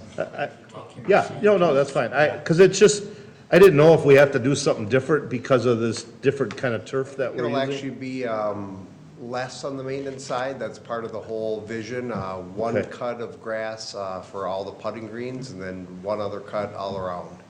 Okay, because So that And was, we don't have two the sand mow traps heights, to no take care of. bunkers. oh, there are no bunkers No, at so all? much less maintenance, and Okay. that's part of the sustainability. Okay, all right. And then the other question I had was, I know when we talked earlier, there was about moving the clubhouse and creating a parking lot, and now we've created that agreement with the Goodman. Well, we're in the process of it, but we've Right. conceptually agreed that we would trade a permanent easement for the stormwater in exchange for them providing us with a permanent easement for the 30 parking So then we stalls. would not need to change the clubhouse then, we could stay where we were? No, we would have to change the clubhouse, we'd have to move it up towards the road, because based on that, not so much on the parking lot, but on the golf course design, because things are changing, direction on the course. So instead of one coming toward the road, it might go different, it'd go back. One there. is actually it's gonna go. Is it gonna go back the way it used to be? It's gonna go clockwise. It's gonna go there. Okay. Yeah, which is gonna take care of a lot of the issues that we've had with neighboring properties. But we had talked about building a clubhouse like toward Hazeltine. It's not that. Okay. It's actually towards the, if you want to bring up the plan, it's actually on the southwest corner, basically right when you enter the And parking that's lot. kind of where it used to be. There really is an outer pond and an inner pond. Well, you're right, it was a long time ago. Yeah, Yeah, when it was a starting shack. yeah, when it was the first starting shack, because one went, or no, one actually was two now. Yep, yep. So to pull up there, probably the biggest thing that I think is most exciting about this is, to talk about the public getting involved is this is a major putting green. So is that the road running right next to it then? Yep, Yeah. right here. Okay, So this would be an opportunity for anybody to come, even if they're not playing the course, and have an opportunity to bring kids out. You could make your own mini golf game, you could do all kinds of stuff there, and that'd be no cost. okay, and that's the clubhouse right next to it then? Yep. Yep. Okay. What is So- it? It's so called that's like your- Himalaya green, so. That's the ponding that we're talking about, the outer one and the inner one then? Yeah, and you can see one of the things that they do too is they bring a creek bed through the site. I mean, if you've played out there, you know that that's some of the wettest area of the course, is to use more of a natural way to try to drain that water down, so that, keeping in mind that one of the things that we're gonna try to encourage out here is what they're called solo riders. They're almost like segways for people to be able to stand on. They have their golf bag in the back, and they're basically able to stand and play golf even if they're not able to use their legs. Oh, I've seen those. Those are really cool. It's pretty cool, but in order to have that, to drive that through our wet area there now, Yeah. just wouldn't work. Okay, and the last question I'll pose out there is about, we had talked about, trying to get that additional 100,000. Once, if the city gives the go-ahead, does that change that fundraising? That the fact that it's moving forward? Yeah, Mr. Mayor, Eric Snyder, Yep. 25 Center Street, Learning Links, and Susan Neville's vice chair of our board, so she's here tonight too. I think the short answer is yes. The more certain the project becomes, the less risky it feels to potential donors. Yeah. Okay. All right, sorry, I asked a lot of questions, but. I have a few questions. Has the No. design? I know, I can't talk at these things. I just thought you'd get I just used to sit that. here and look pretty. Huh? All right, has the design changed at all since like your informational meeting in June at all? There's been one change. Maybe you could point out Yeah, so the one change that we did in part for safety was, if you remember last summer, we had changed it from a 9-hole course to a 10-hole course, and we're back to a 9-hole course because we felt like it got a little cramped coming back in, and we didn't want anyone getting hit. So we still have an occasional training loop, so we can, John and his staff or other people can still, there's a chipping green here, and you can do kind of some short drives here. And so there's, normally you come in at 6, 7, 8, and come in at 9, but you can actually have an alternate 7 here. So you can still block this off if you want to do some training for groups, but it's back to a 9-hole design. Otherwise, very similar, running it clockwise to avoid damage to the neighboring properties. Everything else is pretty much the same. Yeah. Great. So with grading in the fall, in my line of work, I agree that fall is a lot more consistent as far as, rain and everything being like drier and everything. But last fall, we had a really cruddy fall. What happens if we have another, hopefully we don't? Same thing as every wet other fall? construction project, we just try to squeeze it in. Okay. And, I mean, you I can didn't have know if those it delayed delays, but, things for planting. yeah, I mean, No. having, Originally, we were gonna go in the spring of this year and get it all done, Yeah. so we're getting ahead of the game by starting in the fall. yeah, so it's, I mean, closing on August 28th, I mean, really, you have really from the beginning of September until the Like end of mid-October. November Yeah. to be able to do that work. Just was curious Yeah. about that. And then my last question, and I'll be done. So I had some constituents that play par 30 normally that were sad because they thought it was closing this summer, but then probably happy now that it's being delayed. But still, ultimately, they're going to be sad when it does close. What are we, because of the town course, are we offering any sort of alternative for some of these regular customers that play the par 30, but maybe? John, you gotta come up here so people at home, otherwise they, So now that we're where we are, the Ladies League and the Senior League are back on for the regular schedule. I've told the Senior League that they typically run 2 weeks in September, that they might be cut short 2 weeks. They're good with that. I actually have a meeting with them tomorrow. While we were anticipating being shut down this spring, the Senior League, we really didn't find another home for. We tried. There wasn't a lot. We had a plan in place for the Ladies League members that wanted to play at the town course for them to play. We were going to play just 9 holes, shortened version of a golf course. It's a lot harder than the par 30. And a lot of the Senior League and the Ladies League, it's just too hard for them and they don't want to play there. But we did our best to try to find something. We had a solution for the ladies. Most of the seniors don't want to play at the town course. We tried to get them over to Hala. They did not have any openings for them. So it's something, we're meeting actually tomorrow with the 2 that lead that, just to talk about what to do in the future. But yes, we will lose a season to them. Yeah, I just didn't know Yeah. if there was a concern losing people to Hala. Yeah, well, in we the opened our interim and not junior wanting to league come today, and it pretty much filled up, so that was good, because we were concerned that we would have lost a lot of kids to Hollow, even with the thought that we were going to be closed, and registration was successful. I think part of it is going to be keeping them involved during the process to, be able to see the progress that's being made, to be able, maybe it's having them come out and actually see the progress and get excited about it, just to keep that interest there. I do think at the end of the day, I think it's going to be, especially for the seniors, a more friendly course to play, especially without the bunkers. I think overall, it's going to just be a more fun course to play. Yeah. Sure.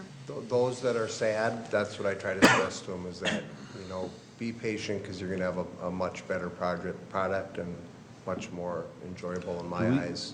do we have, John, something like this out there to show what it's gonna look like? Well, I think the posted out next there? step will be, we don't have another drawing. We had a little more detailed drawing, so, yeah, I think after this meeting, or if we get approval, I think that's the next step, is come up with a nice new rendering. Start with the new marketing drawing. and talking about. One of the things that Stantec's doing is to get the grading right on this site, they did a 3D survey. And so they have that they could actually transform into something that really looks nice.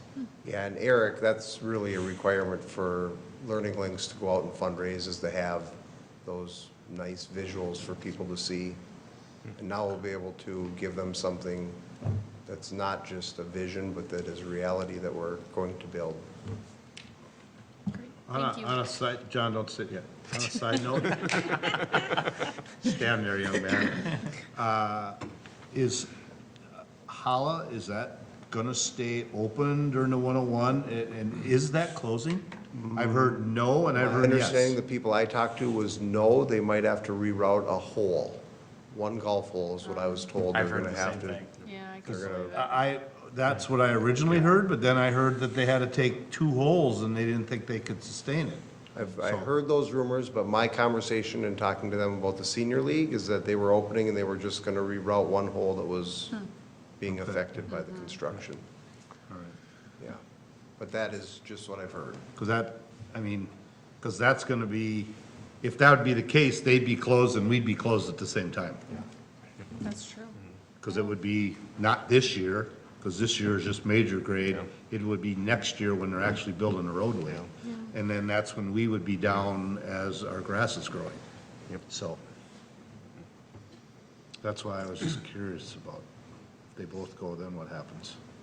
But That's why I didn't know if there was any sort of, I mean, I know the town course is a much different course to play, but I didn't Right. know if there was anything that we could do to kind of retain, because, you know, it's a lot easier for us to retain people than to We're have gonna people work run on away it. and come back. Hazeltine's gonna give us use of their course. Not in our Believe it when lifetime. I see it. All right, anyone else with Yeah. questions? Go ahead. Yep, so, the original agreement was set to be like a 50-50 distribution from the contribution from the city and from Learning Links. And now that it's not as an equitable distribution, is there any material change to the agreement or use of that? Well, we haven't developed the agreement yet. I mean, we in concept had a letter of intent with that. Keep in mind, there's a second phase of this that they're going to be a pretty active participant in, is the actually raising funds for the clubhouse. Yeah. And for, the outdoor sort of spaces that we're going to use for training. And so I think that's going to have to be part of the whole discussion. Sure. Is what do we expect going into that compared to what's happening here? But that'll be part of the discussions. But that's one of the 3 things that we need to develop to bring back. Okay, thank you. Yep. I just have a quick number of questions just to clarify for myself and others who watch. If we did nothing, as you indicated in your letter, and we had to make a decision to either keep it a golf course or not keep it a golf course, by choosing to keep it at a golf course, you roughly throw that at about $900,000. $1 million. Million, which is about the Yeah. million that we're putting in now. Yeah. Okay, so I just kind of clarified that. That made sense to me because I kind of figure out like where the money that. Yeah, I mean, was. it's $1 million to 1.1 million, depending on how much we're able to raise. But, I mean, honestly, that's the way I've looked at it, is to say, if we're gonna keep this a golf course one way or another, we probably have about $1 million investment. And it's not that golf course. It's not it that would golf be- course. it would be It's basically doing exactly the same thing that we have right now. not fixing necessary drainage issues, stuff Yeah. like that. Okay. Yeah. And then if I heard you correctly say the new cost or the unexpected little, we'll call it overage, was for stormwater. And if we would have said, hey, we're gonna take the golf course off the map, we're gonna put houses there, that's money we would have had to spend to probably fix the stormwater at that point. Did I understand that correctly? Yeah, I mean, it's always a tough one when developments come in because, they're going to, they're gonna contribute to the stormwater system too, but honestly, I think that that's a site that would be really tough to develop. I mean, that's the other sort of struggle I think we have with this site is, we can say we What could else use it goes for there? another Yeah. source, but I mean, unless you're willing to do some major improvements to the drainage on that area, that's really hard land for anybody to be able to use. Well, and that's why it's a golf course. So I guess when I'm looking at it from the standpoint of saying, I would struggle to think that a developer would come in and view that as a highly desirable piece of property to do development on with the type of soil conditions that we have there. And that if we were going to improve them, that would cost something to be able to get some value out of the site. Good. Yeah, I was just curious because Yeah. like I said, those numbers all truly actually kind of balance out, make sense. I mean, we've been running on borrowed time on that for a long time, that we haven't done anything. I think it's still, I look at that as, it's kind of this overall plan of what we've been doing about our facilities, is we like those shiny new things, but we forget that we have to take care of them. And I think that over the last 10 years, we've been taking care of that business. It's, with the help of Learning Links, it's this facility's turn to get their changeover and. Well, and that can be something really nice going And- into and the it's- future and create some it's- sustainability to it. But it's that, as we talked about at other council meetings, it's something new that should bring new people here to see, you know, a facility like this. There's not one in Minnesota, is there?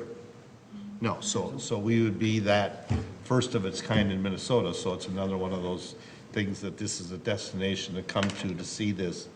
And, you know, for people with disabilities or whatever that can't otherwise navigate on a normal golf course, this gives them the opportunity to do that. Well, I think you guys probably saw the articles that were put in Yeah. there. I mean, there's already a lot of attention being given to it about something that's sort of unique here. You know, I'm sure. the way I'm sort of looking at it is we're taking the resources that we'd have to put into it anyway and leveraging it with a nonprofit to make it something that's super special. And as I look at it as we have a list of public facilities that we have to take care of, and this is check. That we're finding a way not only to deal with the here and now of what we need to do to renovate it, but also thinking about how do we make it sustainable in the future so that hopefully we don't have to have this discussion again another 30 years from now. I won't be around. Luke, you gonna be around? Yes. Attaboy. Yeah, but also the city of Chaska is going to be one in the states that's going to be advertising, you know, a major golf course like Hazeltine, the town course, which is just a wonderful course, and a handicap course. And to advertise that this is the city of Chaska that provides not only a golf course accessible to the handicap, but a baseball diamond accessible to the handicapped. I think we got a lot of things. I mean, I think it'd be to brag about in this. interesting to see PGA or USGA hold some sort of an event at this the next time Hazeltine has something There are a lot to of take really advantage good of that. Well, there sort of was when the Ryder Cup came around. There was the disabled American veterans that held an event at there. But I mean, the difference now is that you can actually hold an actual golf event at this. Yeah. So. Even with like, you know, we partner with like Special Olympics, for example, and even like, you know, where the Special Olympics, the PGA could do like something in parallel with this too. You know, there's a lot of opportunities. Because I think I read it in one of the articles, it's going to become a Paralympic sport coming up in 2 years. Yep. So,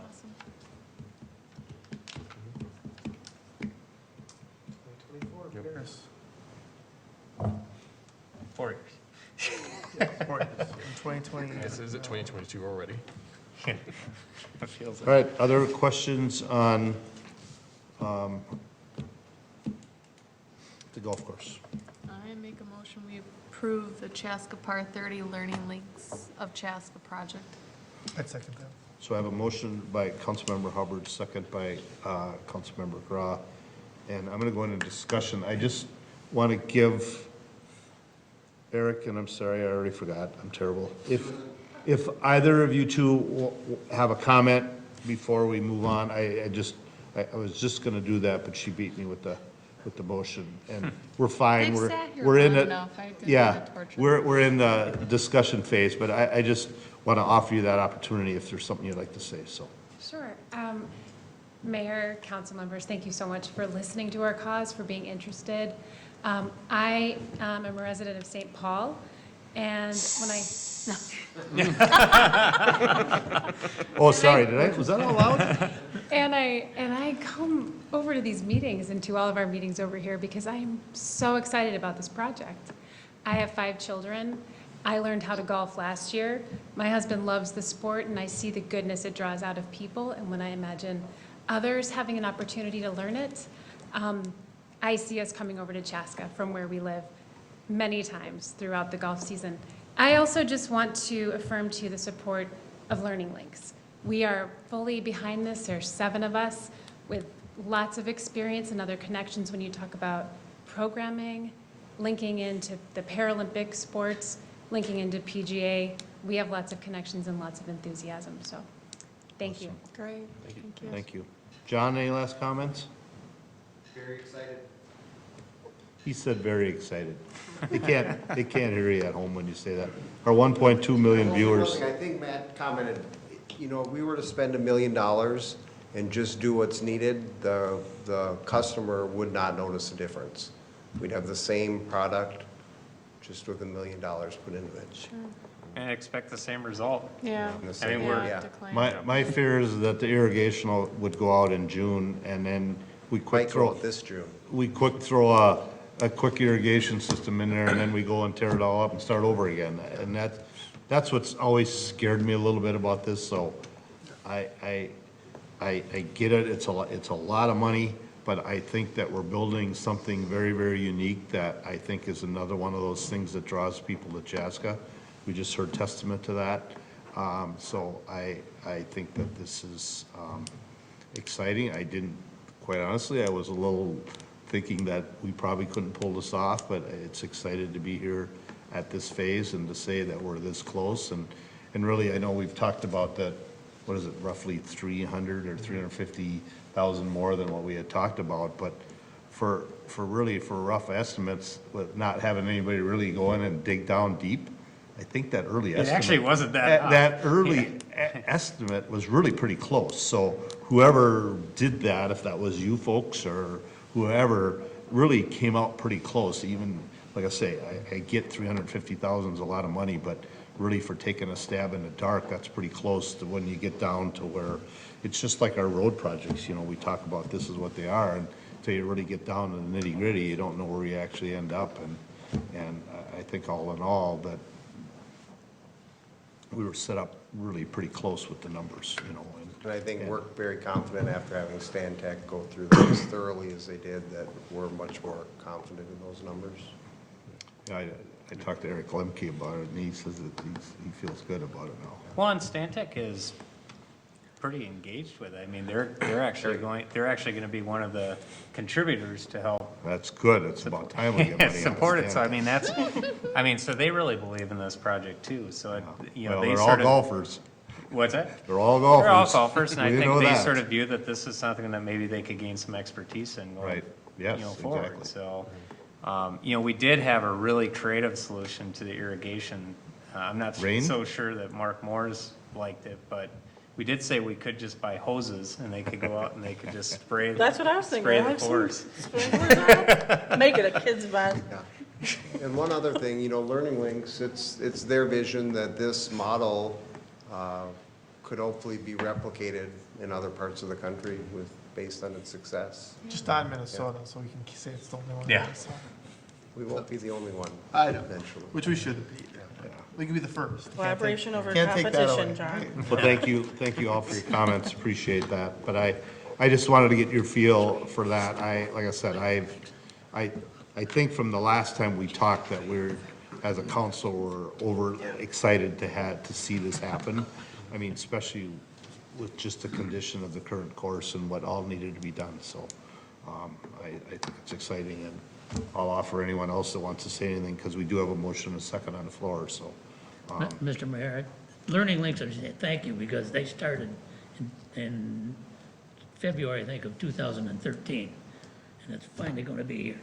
I guess I didn't realize it was quite that long, so, It was. well, thank you.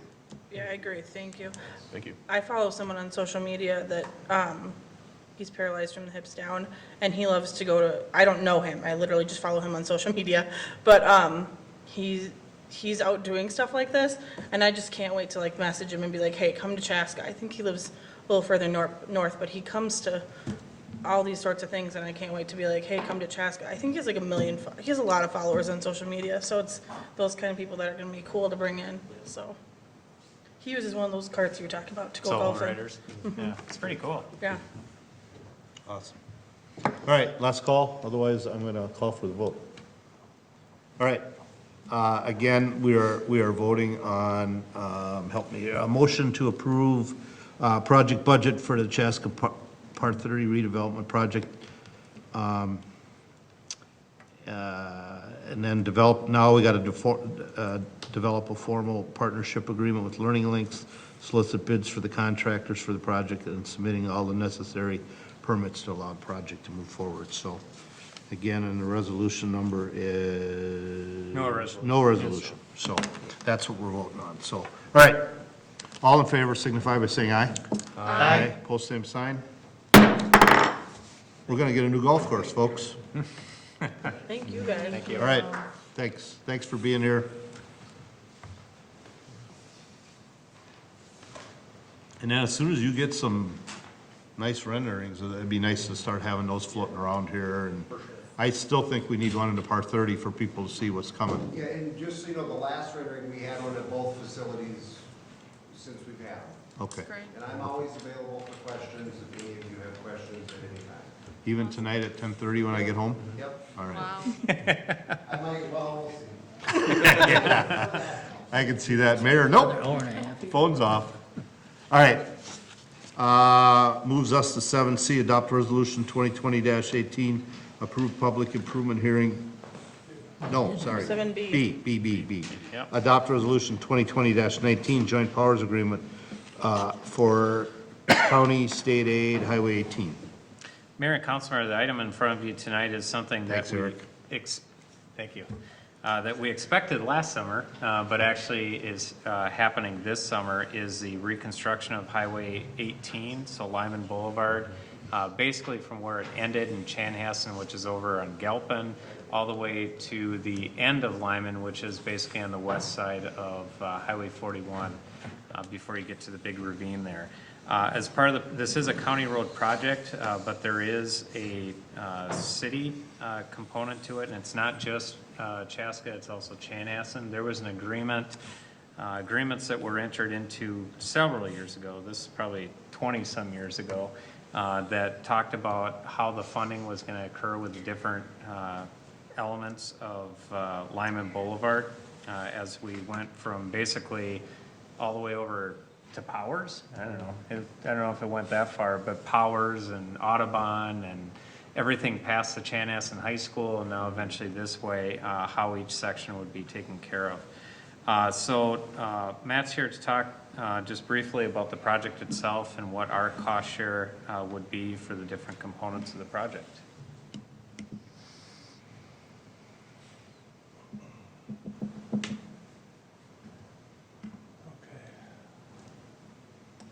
Mayor and City Council, as Matt said, tonight's discussion is on the Lyman Boulevard project that's being led by Carver County, with ultimately just city involvement in terms of the financial component, much different than what we've done with previous county projects, which has become the norm in the past, which is locally led. The county is doing all of the engineering, design, and construction for this particular project. Talk about just construction for this year first. I'll give you just a general overview of what it is this year's project is.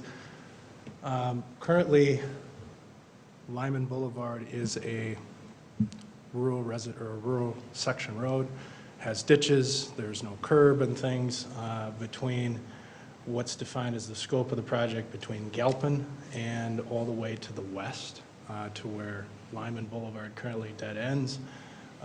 There are 3 roundabouts that are being proposed with this year's project. Highway 41, PV Road, and Norex. The project for this year is set to be phased. There would be the first initial phase of construction you can see on the map, which is shown as stage 1. Ultimately, what that does is it allows or provides for a closure of 41, allows for all of the construction activity to occur, construct the roundabout both at 41 and Lyman as well as over to PV Road, ultimately to basically allow that north-south traffic movement once that construction period's done, and then work on the fringes, for lack of better words. It will be important as a part of the project to have while the road is closed, there will be a detour for all of the industrial park area that will come south PV Road. And then ultimately, there's 2 regional detour routes, Highway 5 will be posted. There's also a component to some local routes to providing access while 41 is closed to Norix so that folks can still make that south connection to Lyman and west over to Powers and make their way ultimately to 212. So that is really kind of the scoping for this year. Project, like I said, is set for April, late April of this year. Phase 1 would be approximately the betterment of 3 months. And then ultimately, the overall project being finished this year. Were the bids this time better? Bids were. I don't remember what they were. I don't even know if I saw them last time. Yeah, last year, so the unfortunate thing is last year, we bid the interchange project at the same time that Lyman Boulevard was bid, almost within days of each other, I think even on the same day. Those bids were extremely high, which ultimately allowed the county to, one, repurpose how it is that they were looking at the project. There's a massive utility conversion that needed to happen as a part of this. There is, with the industrial park, you can imagine how many service providers are along Lyman.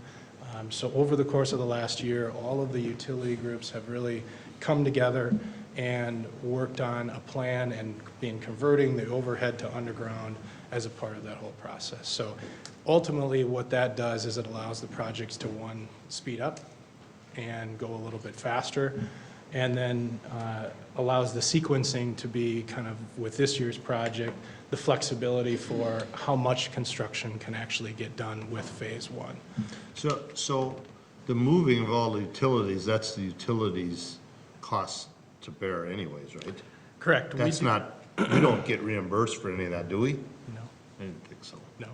We do have, so part of what the electric group has been working on is, and what's not talked about here is, we just currently built the Lake Hazeltine substation.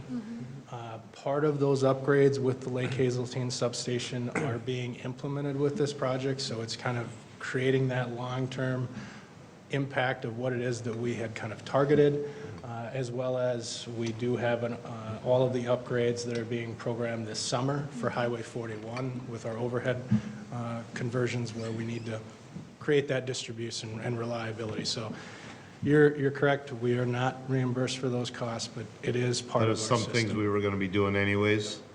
Okay. This year's project, again, Matt talked about it just briefly.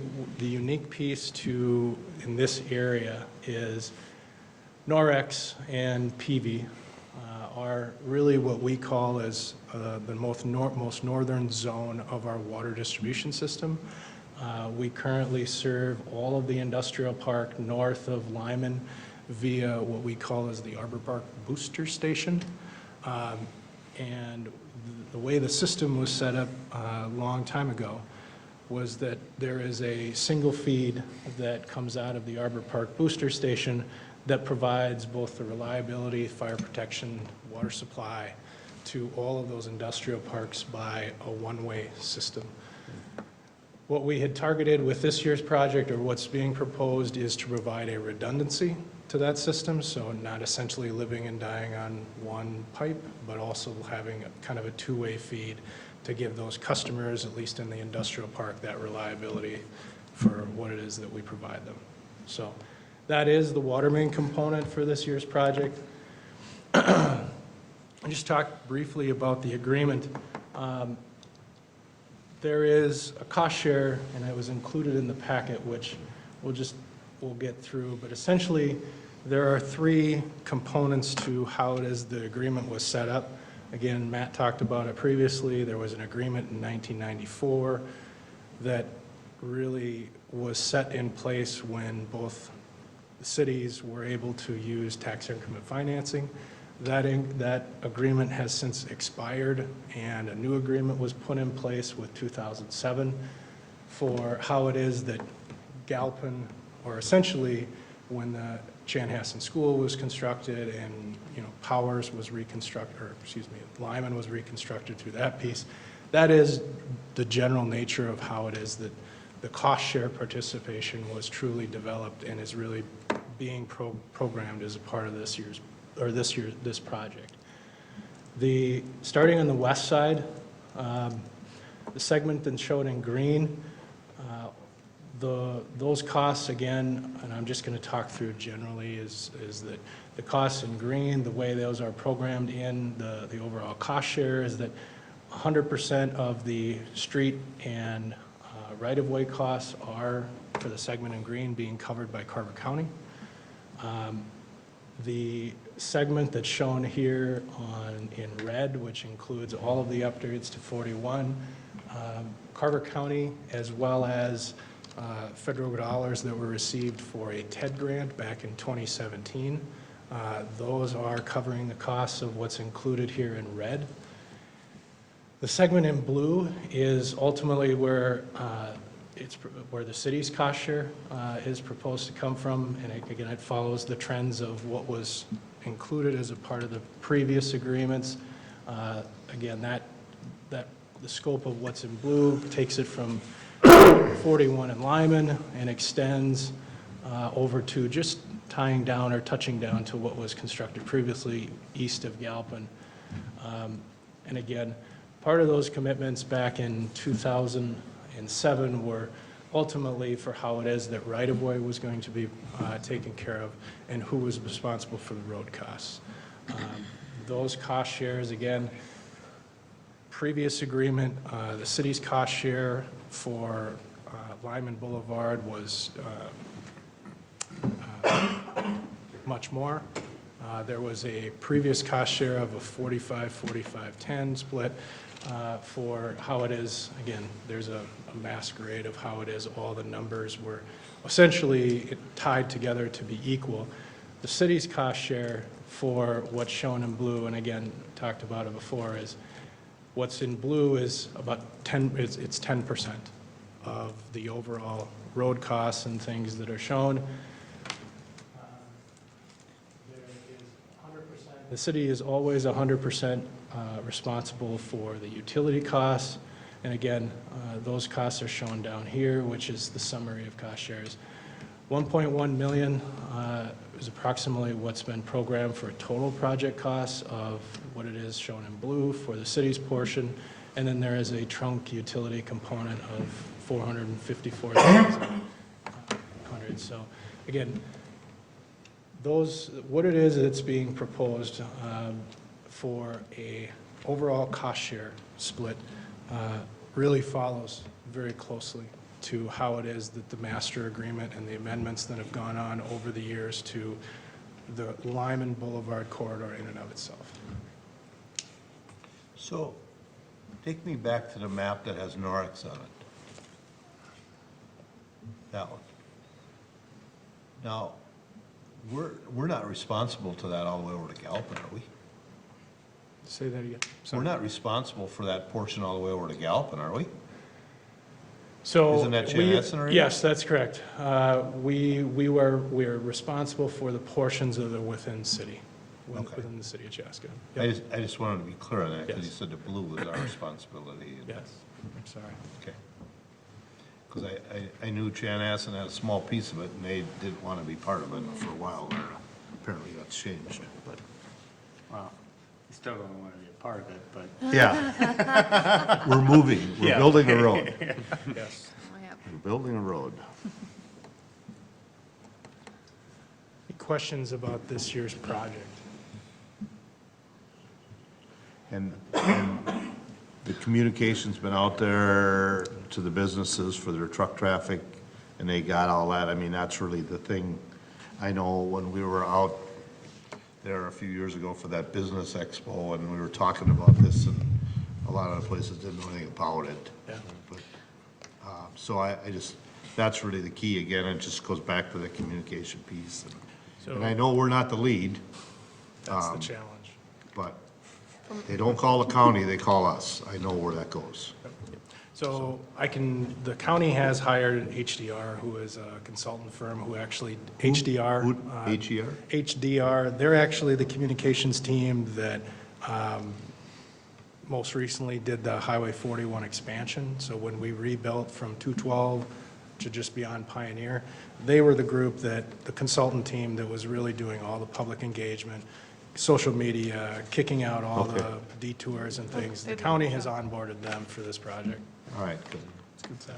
I'd assume too, because during the electrical tour, we visited that site over there, just the substation and then along Highway 41. But there's a lot of utility allocation and stuff, so I would think that a lot of those businesses and things just are pretty keyed in because there's just constant work, it looks like, going on over there right now. Yeah.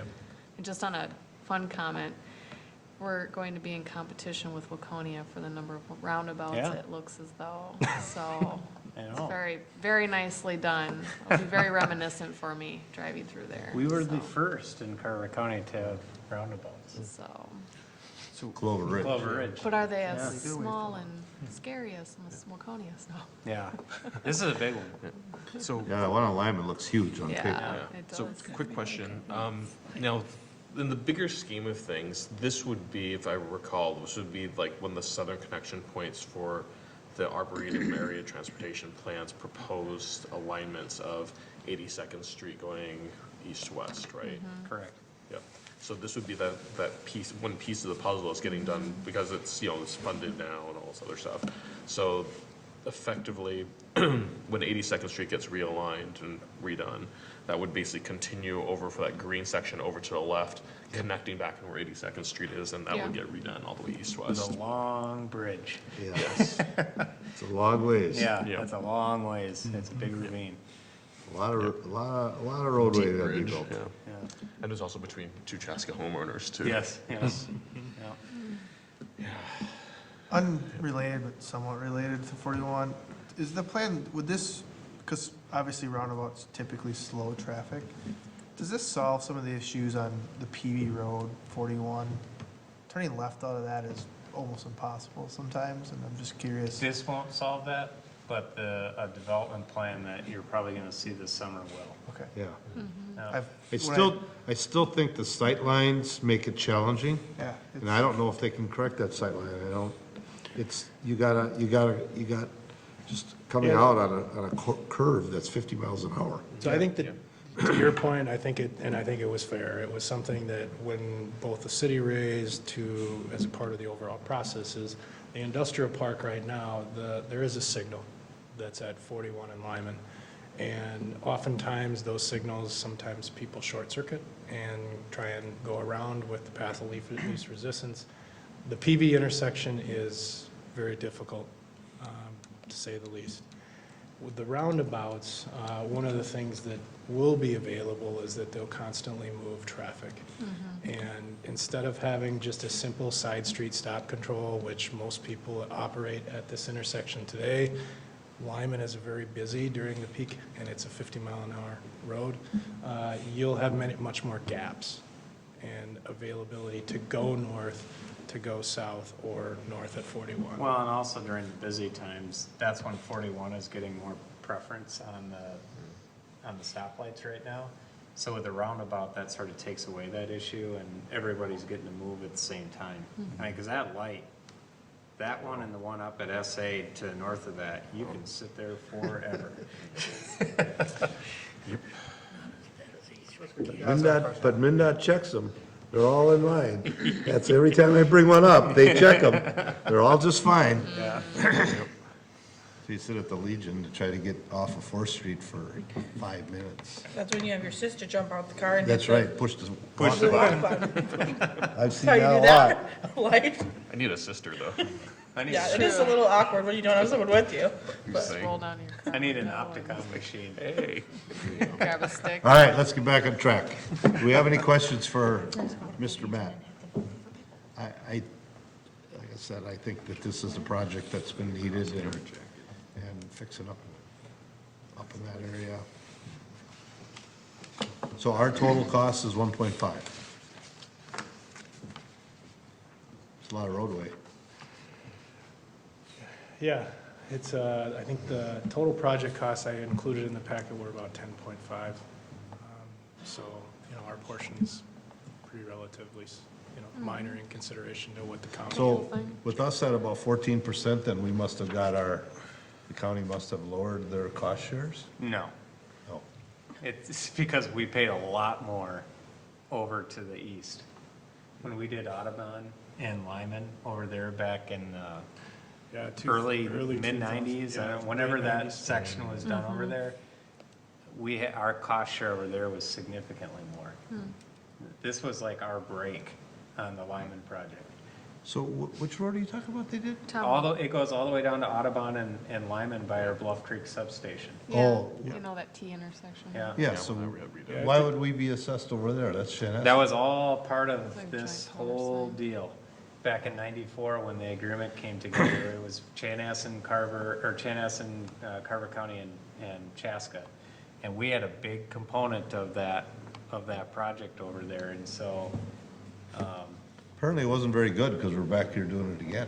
well, this was the only part that wasn't, it kept on going to the west, and so this is the last section to get done. Oh, that was a terrible intersection. We did that.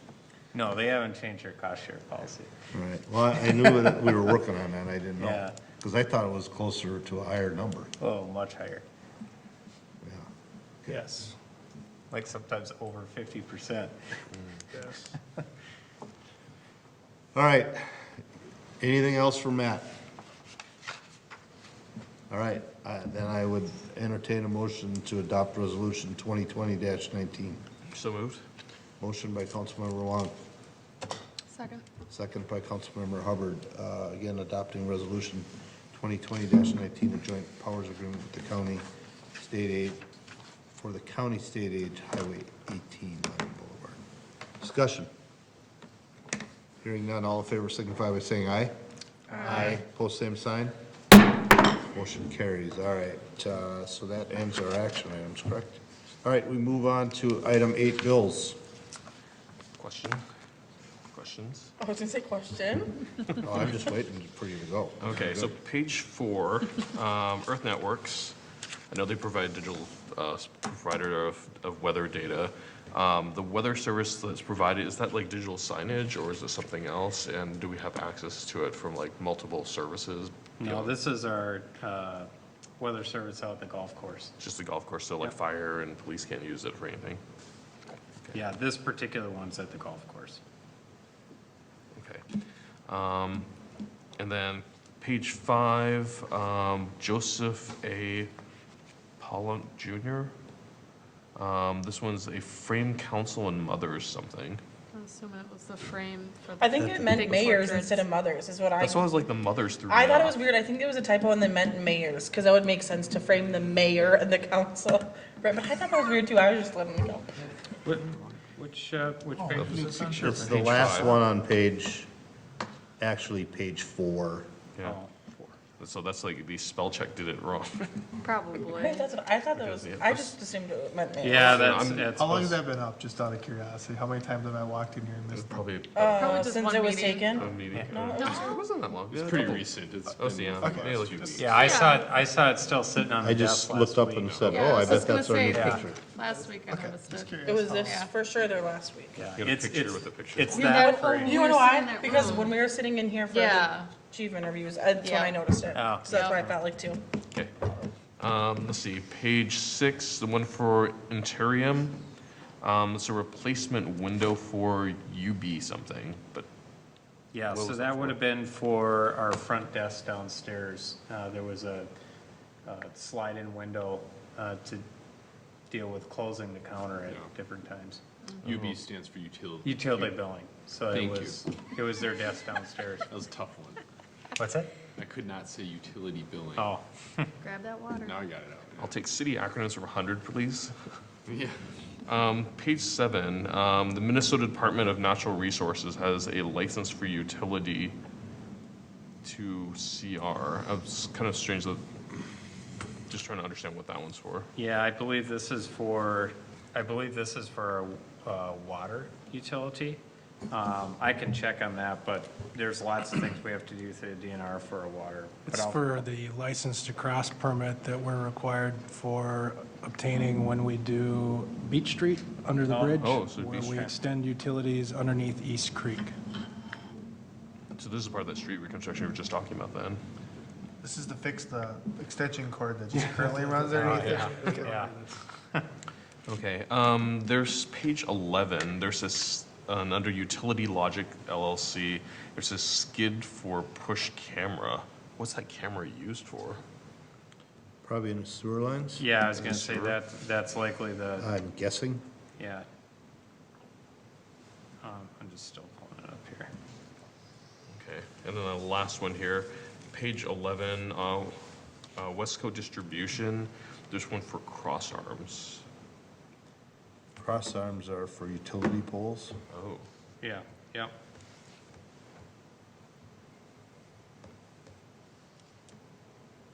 What are they exactly? That's- Cross arms are the boards that go across So- on the electric poles that The hold poles the go up wires. and then there's cross arms and okay. utilities Gotcha. run on the side with insulators. Okay. That's where the wires are strung up on, Yep. right, okay, got it. And that is it. Anyone else? Motion to pay the bills? So moved. Motion by Councilmember Wong, Second. second by Councilmember Hatfield to pay the bills. Discussion. Matt, or Nate, will you call roll? Yes. Councilmember Hatfield? Yes. Councilmember Hubbard? Yes. Councilmember Wong? Yes. Councilmember Grau? Yes. Mayor Winchell? Yes. All right, other business, Councilmember Hatfield. I don't have anything. Maybe. Councilmember Hubbard. So, I forgot to mention this last meeting. I did meet with the advisory committee that I'm on for the Steiner Kelting building that's in Victoria. And it's still in the construction phase. It's going well. They don't have an exact date nailed down just due to just, you know, the construction part of it, but they're kind of eyeing on a grand opening event slated for late May, early June, with it opening in, you know, mid-June. So kind of give you guys an update about that. So they're working on some of the marketing pieces for that. We'll be meeting again this month, and I believe in April as well, just as an update. So I think we'll be meeting in there, so maybe I'll get to take a peek ahead of time. Who heads that committee? Probably Rod Franks, right? Yeah, Rod Franks is on Okay. there. Melissa Martinez Sones, she's with the Meyer Oh. Consulting, but I think that they're just kind of the, you know, facilitators, so, Okay. yeah. All right. Anything else? No, not really. I'm not Probably putting, gonna- I'm not you're gonna- putting you on the spot. I'm just asking if you're done. I don't know what, we did the class, what was it, the middle school, local government day for Chaska Middle School West, What right? did we do? We- Keep going. I'm trying to make sure I had the right school.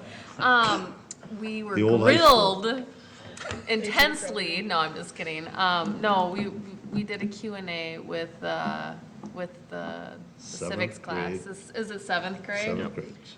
They were very intimidating. No, it was a really wonderful event, and it was I was able to sit on a little panel with our mayor for one round and Commissioner I thought you Debler said for piano two. at first. Huh? I thought you said piano at Piano? first. No, yeah. I was on the keyboards. Yes. We are going to start a band. No, it was wonderful. There was some really thoughtful questions, and yeah, it was great. I had that in mind too. It's kind of one of the fun things of our job. We go there and Troy Smudka has done this for, I don't know, 6-7 years now. And he brings in all the local government leaders, and there's somebody usually from every city and the county, and then he just pairs you up with different people. And you meet with all 7 classes. You get anywhere from 2 to 3 people. I think this year he had 3 at every one of his classes, and we just give them a brief intro and kind of how we operate. And it's pretty much designed for the kids to ask questions. But it's It's always enjoyable, and there's always interesting questions, so. Yes, like, would you ever commit a crime? You know, with all yeah, it's a good time. It's That's fun, so.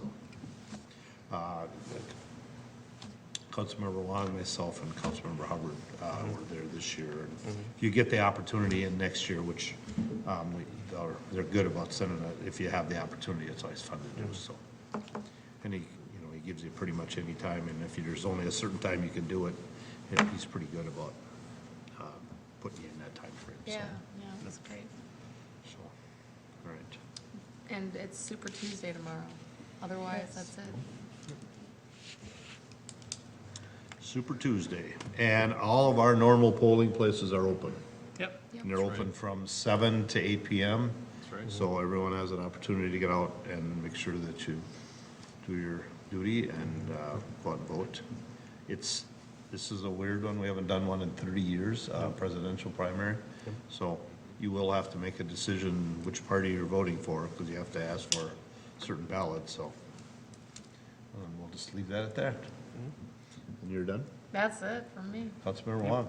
Yep, but I also have to echo, the comments about attending the Q&A session with Mr. Smutka's 7th grade civics students. I think it was also another class too, Ms. Erickson's too, if I recall. I think you're right. Yep, and I think I attended mine with County Commissioner Workman, Council Member Black from Victoria, and Mayor Johnson from Carver. So it was really enjoyable experience, and certainly I just really loved getting out there with the kids, and it's a fantastic thing to be able to do. So highly recommended.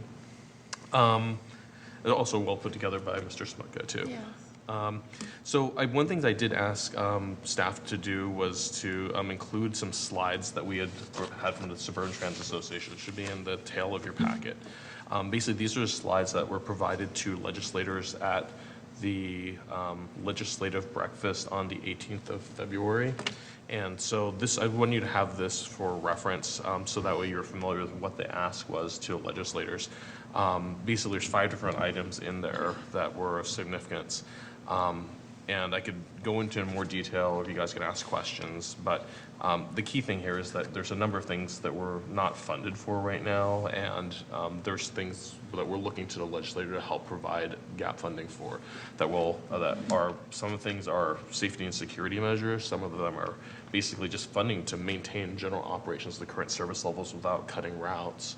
Others are related to being able to lower the barrier for new passengers because, obviously, passenger service is challenging if you can't get a ticket or you have to have exact change and it's cash only or things like that because we don't have ticket machines, for example. And we have a certain limited funds for manning a ticket booth. So the ticket office in the East Creek station is only manned 1 day a week. So if you don't, if you're first time riding and then there's nobody at the window, well, what are you supposed to do, right? There's no automated ticket machine, right? And so obviously those things, we're not funded for right now. So, this is what effectively we're asking for from the STA. Or as a part of STA, all of the other transit associations that are part of it are affiliated with it. So as a context to it, Southwest Transit is a joint powers with Chanhassen, Chaska, and Eden Prairie. And so all 3 of us as communities have members that sit on the board, and so I represent Chaska for it. But then STA is actually the memberships of Southwest Transit, Minnesota Valley Transit, which is like Egan and Apple Valley in that area, Plymouth Transit, and Maple Grove Transit. So those are the others, what we call opt-outs, which are ones that are not part of the Metro Transit system itself. So because of that, we're looking for additional funding since, that's the whole Met Council thing that we have to get funding from Met Council. So, but I wanted to make sure that everyone had this because, as we kind of talk to our constituents, if hey, I can't catch a bus to, I've had constituents asking, why can't I take a bus to Mall of America? One of the reasons why we can't is because Mall of America is a Metro Transit's facility. We don't have transponders in our buses to open the gates. And they won't provide funding for it from Metro Transit, and we don't get funding for it from anywhere. So that's part of a problem. So once we get funding for that, we presumably could start offering service out to Mall of America. There's other stations, stops along the way, like the 40th Street station on 35W. Couldn't use it as a stop, can't use it because, can't even offer it because don't have a transponder. So, those are kind of the issues we run across. Safety and security things are like, for example, basic things like having a fence around the perimeter of the bus yard so that way someone can't walk into the yard and put something onto a bus or stick it under a bus when, people aren't around. Those are, basic things that, we need to kind of watch out for. So, this is kind of what the fundamental ask is, really basic stuff that we need to make sure that we're safe, operating efficiently, and providing quality service to our residents. One comment that I'll make that I think you brought up several meetings ago, impacts to different Southwest Transit for individuals who maybe have disability or work and rely on it to get to work. I've witnessed that change. It's caused a little bit of a hiccup with kind of where I work and kind of getting them to the job and everything, and they're earlier and they're dropped off, and it's just become unreliable. So again, it's interesting because my world's mixed sometimes, and that's something that those individuals that I talk to on a daily basis rely on, and it's kind of a mix because they don't have consistent, reliable transportation to get to a place where they're being employed. So just kind of an unfortunate. You mentioned it maybe several months ago about how that would be impacted, and I'm seeing it right now. So I think for everyone else, what John is council member Grow is referring to is the discontinuance of MetroLink from Metro Transit, which provides service for mobility impaired individuals, right, or individuals who have challenges navigating just a standard bus system. Well, they'll provide service if you're going outside of Carver County, but they won't provide service if you're traveling within Carver County. Yes. It's ridiculous. So there's some big challenges there. But yeah, that's something where, we also, one of the other challenges was that the system we have, which we had stood up, which was Southwest Prime, is designed sort of as a public version of Uber, but the funding that we have doesn't allow us to provide some of the higher touch needs that many of our community may have expected from those other services. So I think that's one of the challenges we need to be cognizant of, because those are something that we're starting to have some, missed expectations, saying, because Met Council kind of says, or Metro Transit says, hey, these are things that, you guys are providing, which is why we're pulling the service. And it's like, that's not what we provide, right? So like for example, an Uber, if you called an Uber, they don't necessarily guarantee you a van with wheelchair access. We can provide wheelchair access, but we don't necessarily but because of the efficiencies of the way that it operates. So for example, if you had a passenger call going from, let's say, Carver to Chanhassen, they might do a pickup and then say, we'll pick up somebody in Chaska going to Eden Prairie, so now you're riding together, but then have a drop off along the way, and then that gives us the efficiency of having multiple rides, so that way we can utilize the system so it has a lower cost to overall ridership. But the problem is that if one person has a disproportionate amount of baggage or materials that fills one of the seats, now suddenly that seat's not available for another passenger, right? So there's some challenges that are associated with that because the model isn't built with that in mind. So it's very much related to funding. So Are discussions still happening with Met Council about the SmartLink,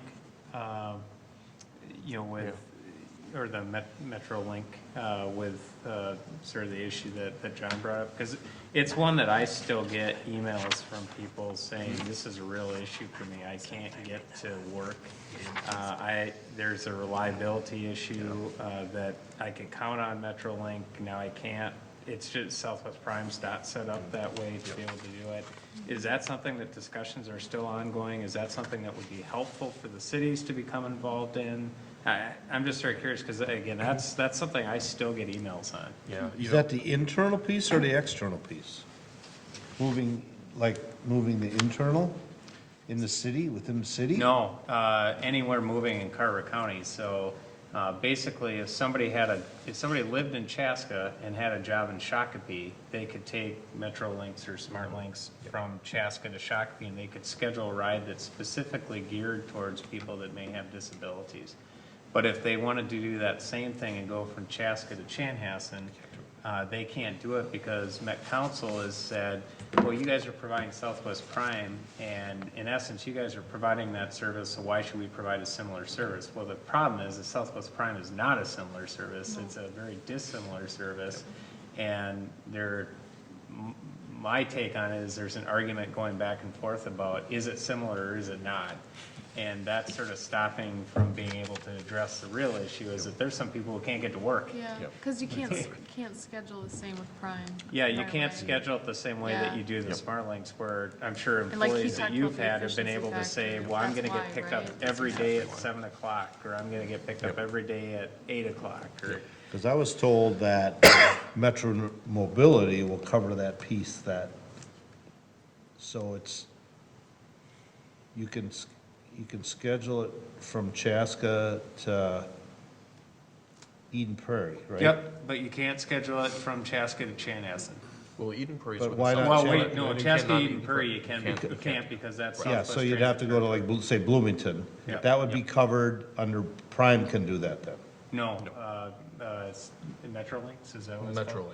Metrolink. Metrolink would cover that. That's the Carver, Scott County one. No. No, it's the Met Council one.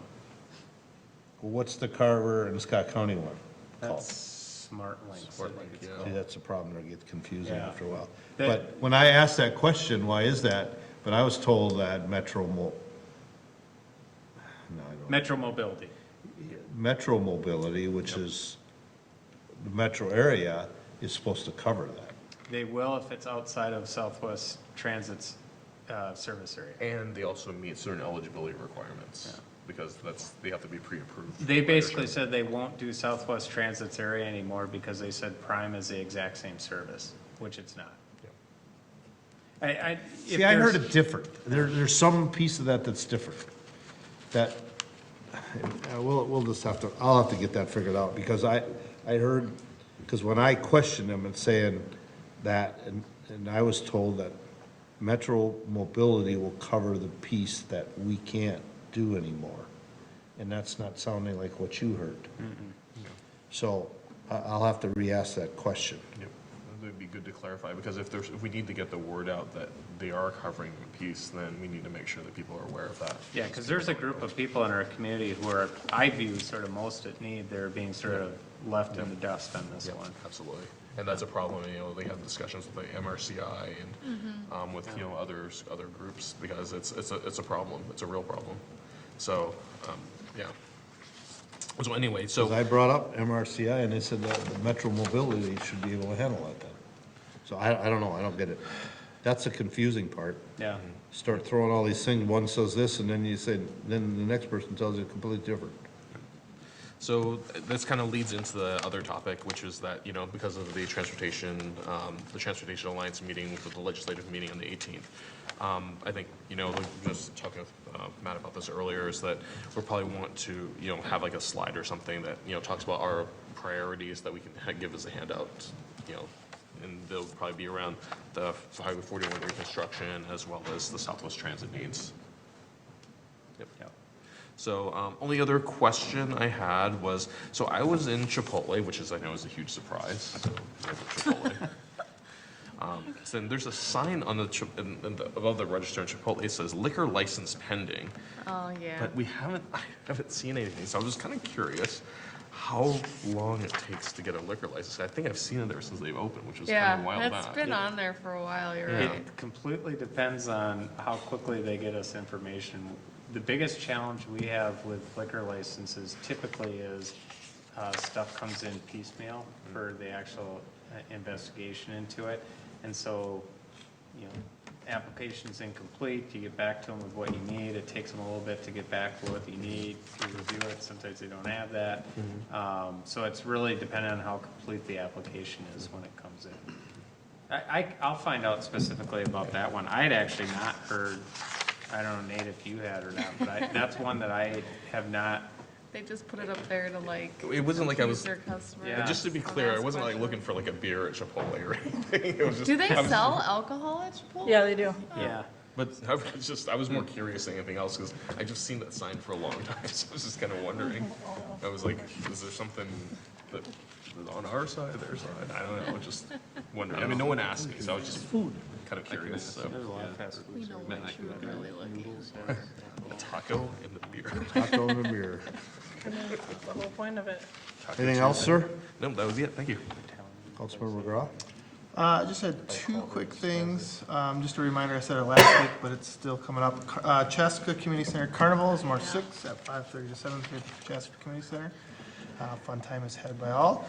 It's usually pretty popular. People come early, get in there. It's pretty busy, so. The other thing I just want to make, it's not directly city related, but it impacts us all.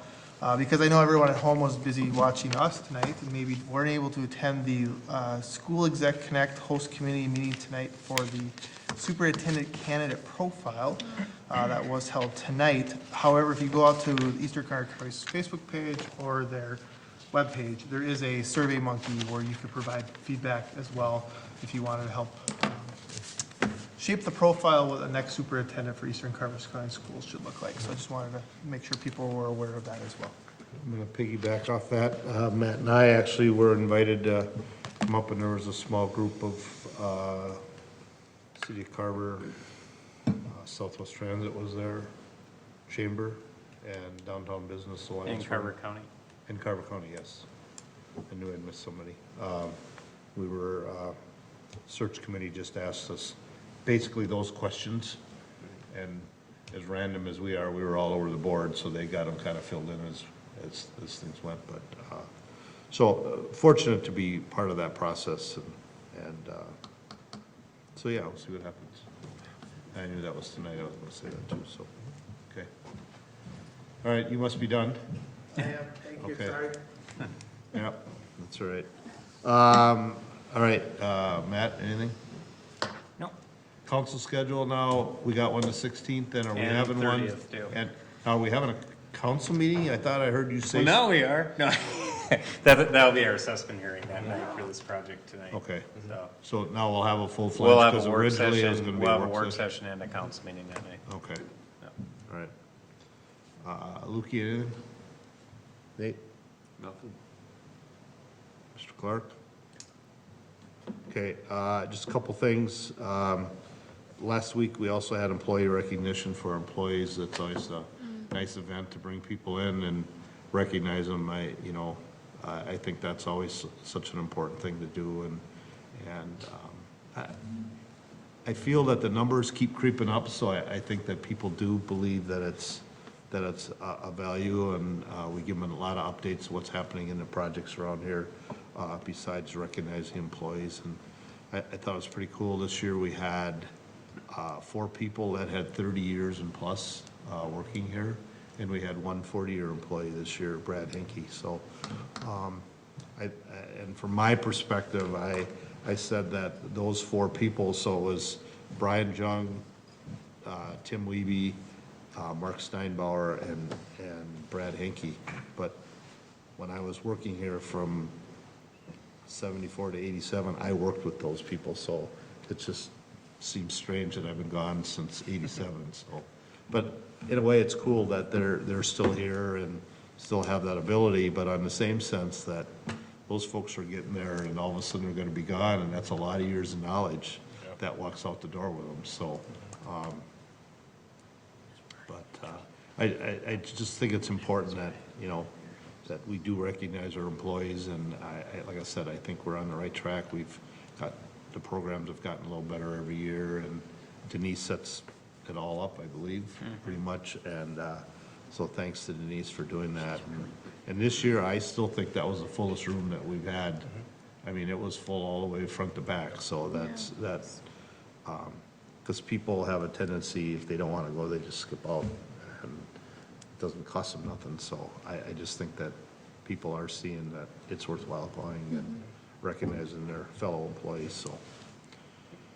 Wanted to mention that, the superintendent search. I just wanted to say thanks for John for covering for me last meeting. I got a chance to get away for a couple weeks and get out of town, so thanks for covering, John. I haven't heard anything bad, so things must have went great. It was on record the shortest meeting we've had, is what I was told. Not setting any precedent. It's not me lengthening the meetings. Just remember that. It's definitely What are me. you laughing about? It's me doing it. Yeah, it's you, It's Michaela. me. You are the one. All right, with that, motion to adjourn. So moved. I had a lot of things to say, but the heck with you all. All right, motion by Councilmember Wong. Second by Councilmember Hatfield to adjourn. All in favor signify by saying aye. Aye. Opposed? See you in 2 weeks. Have a good night. Thanks for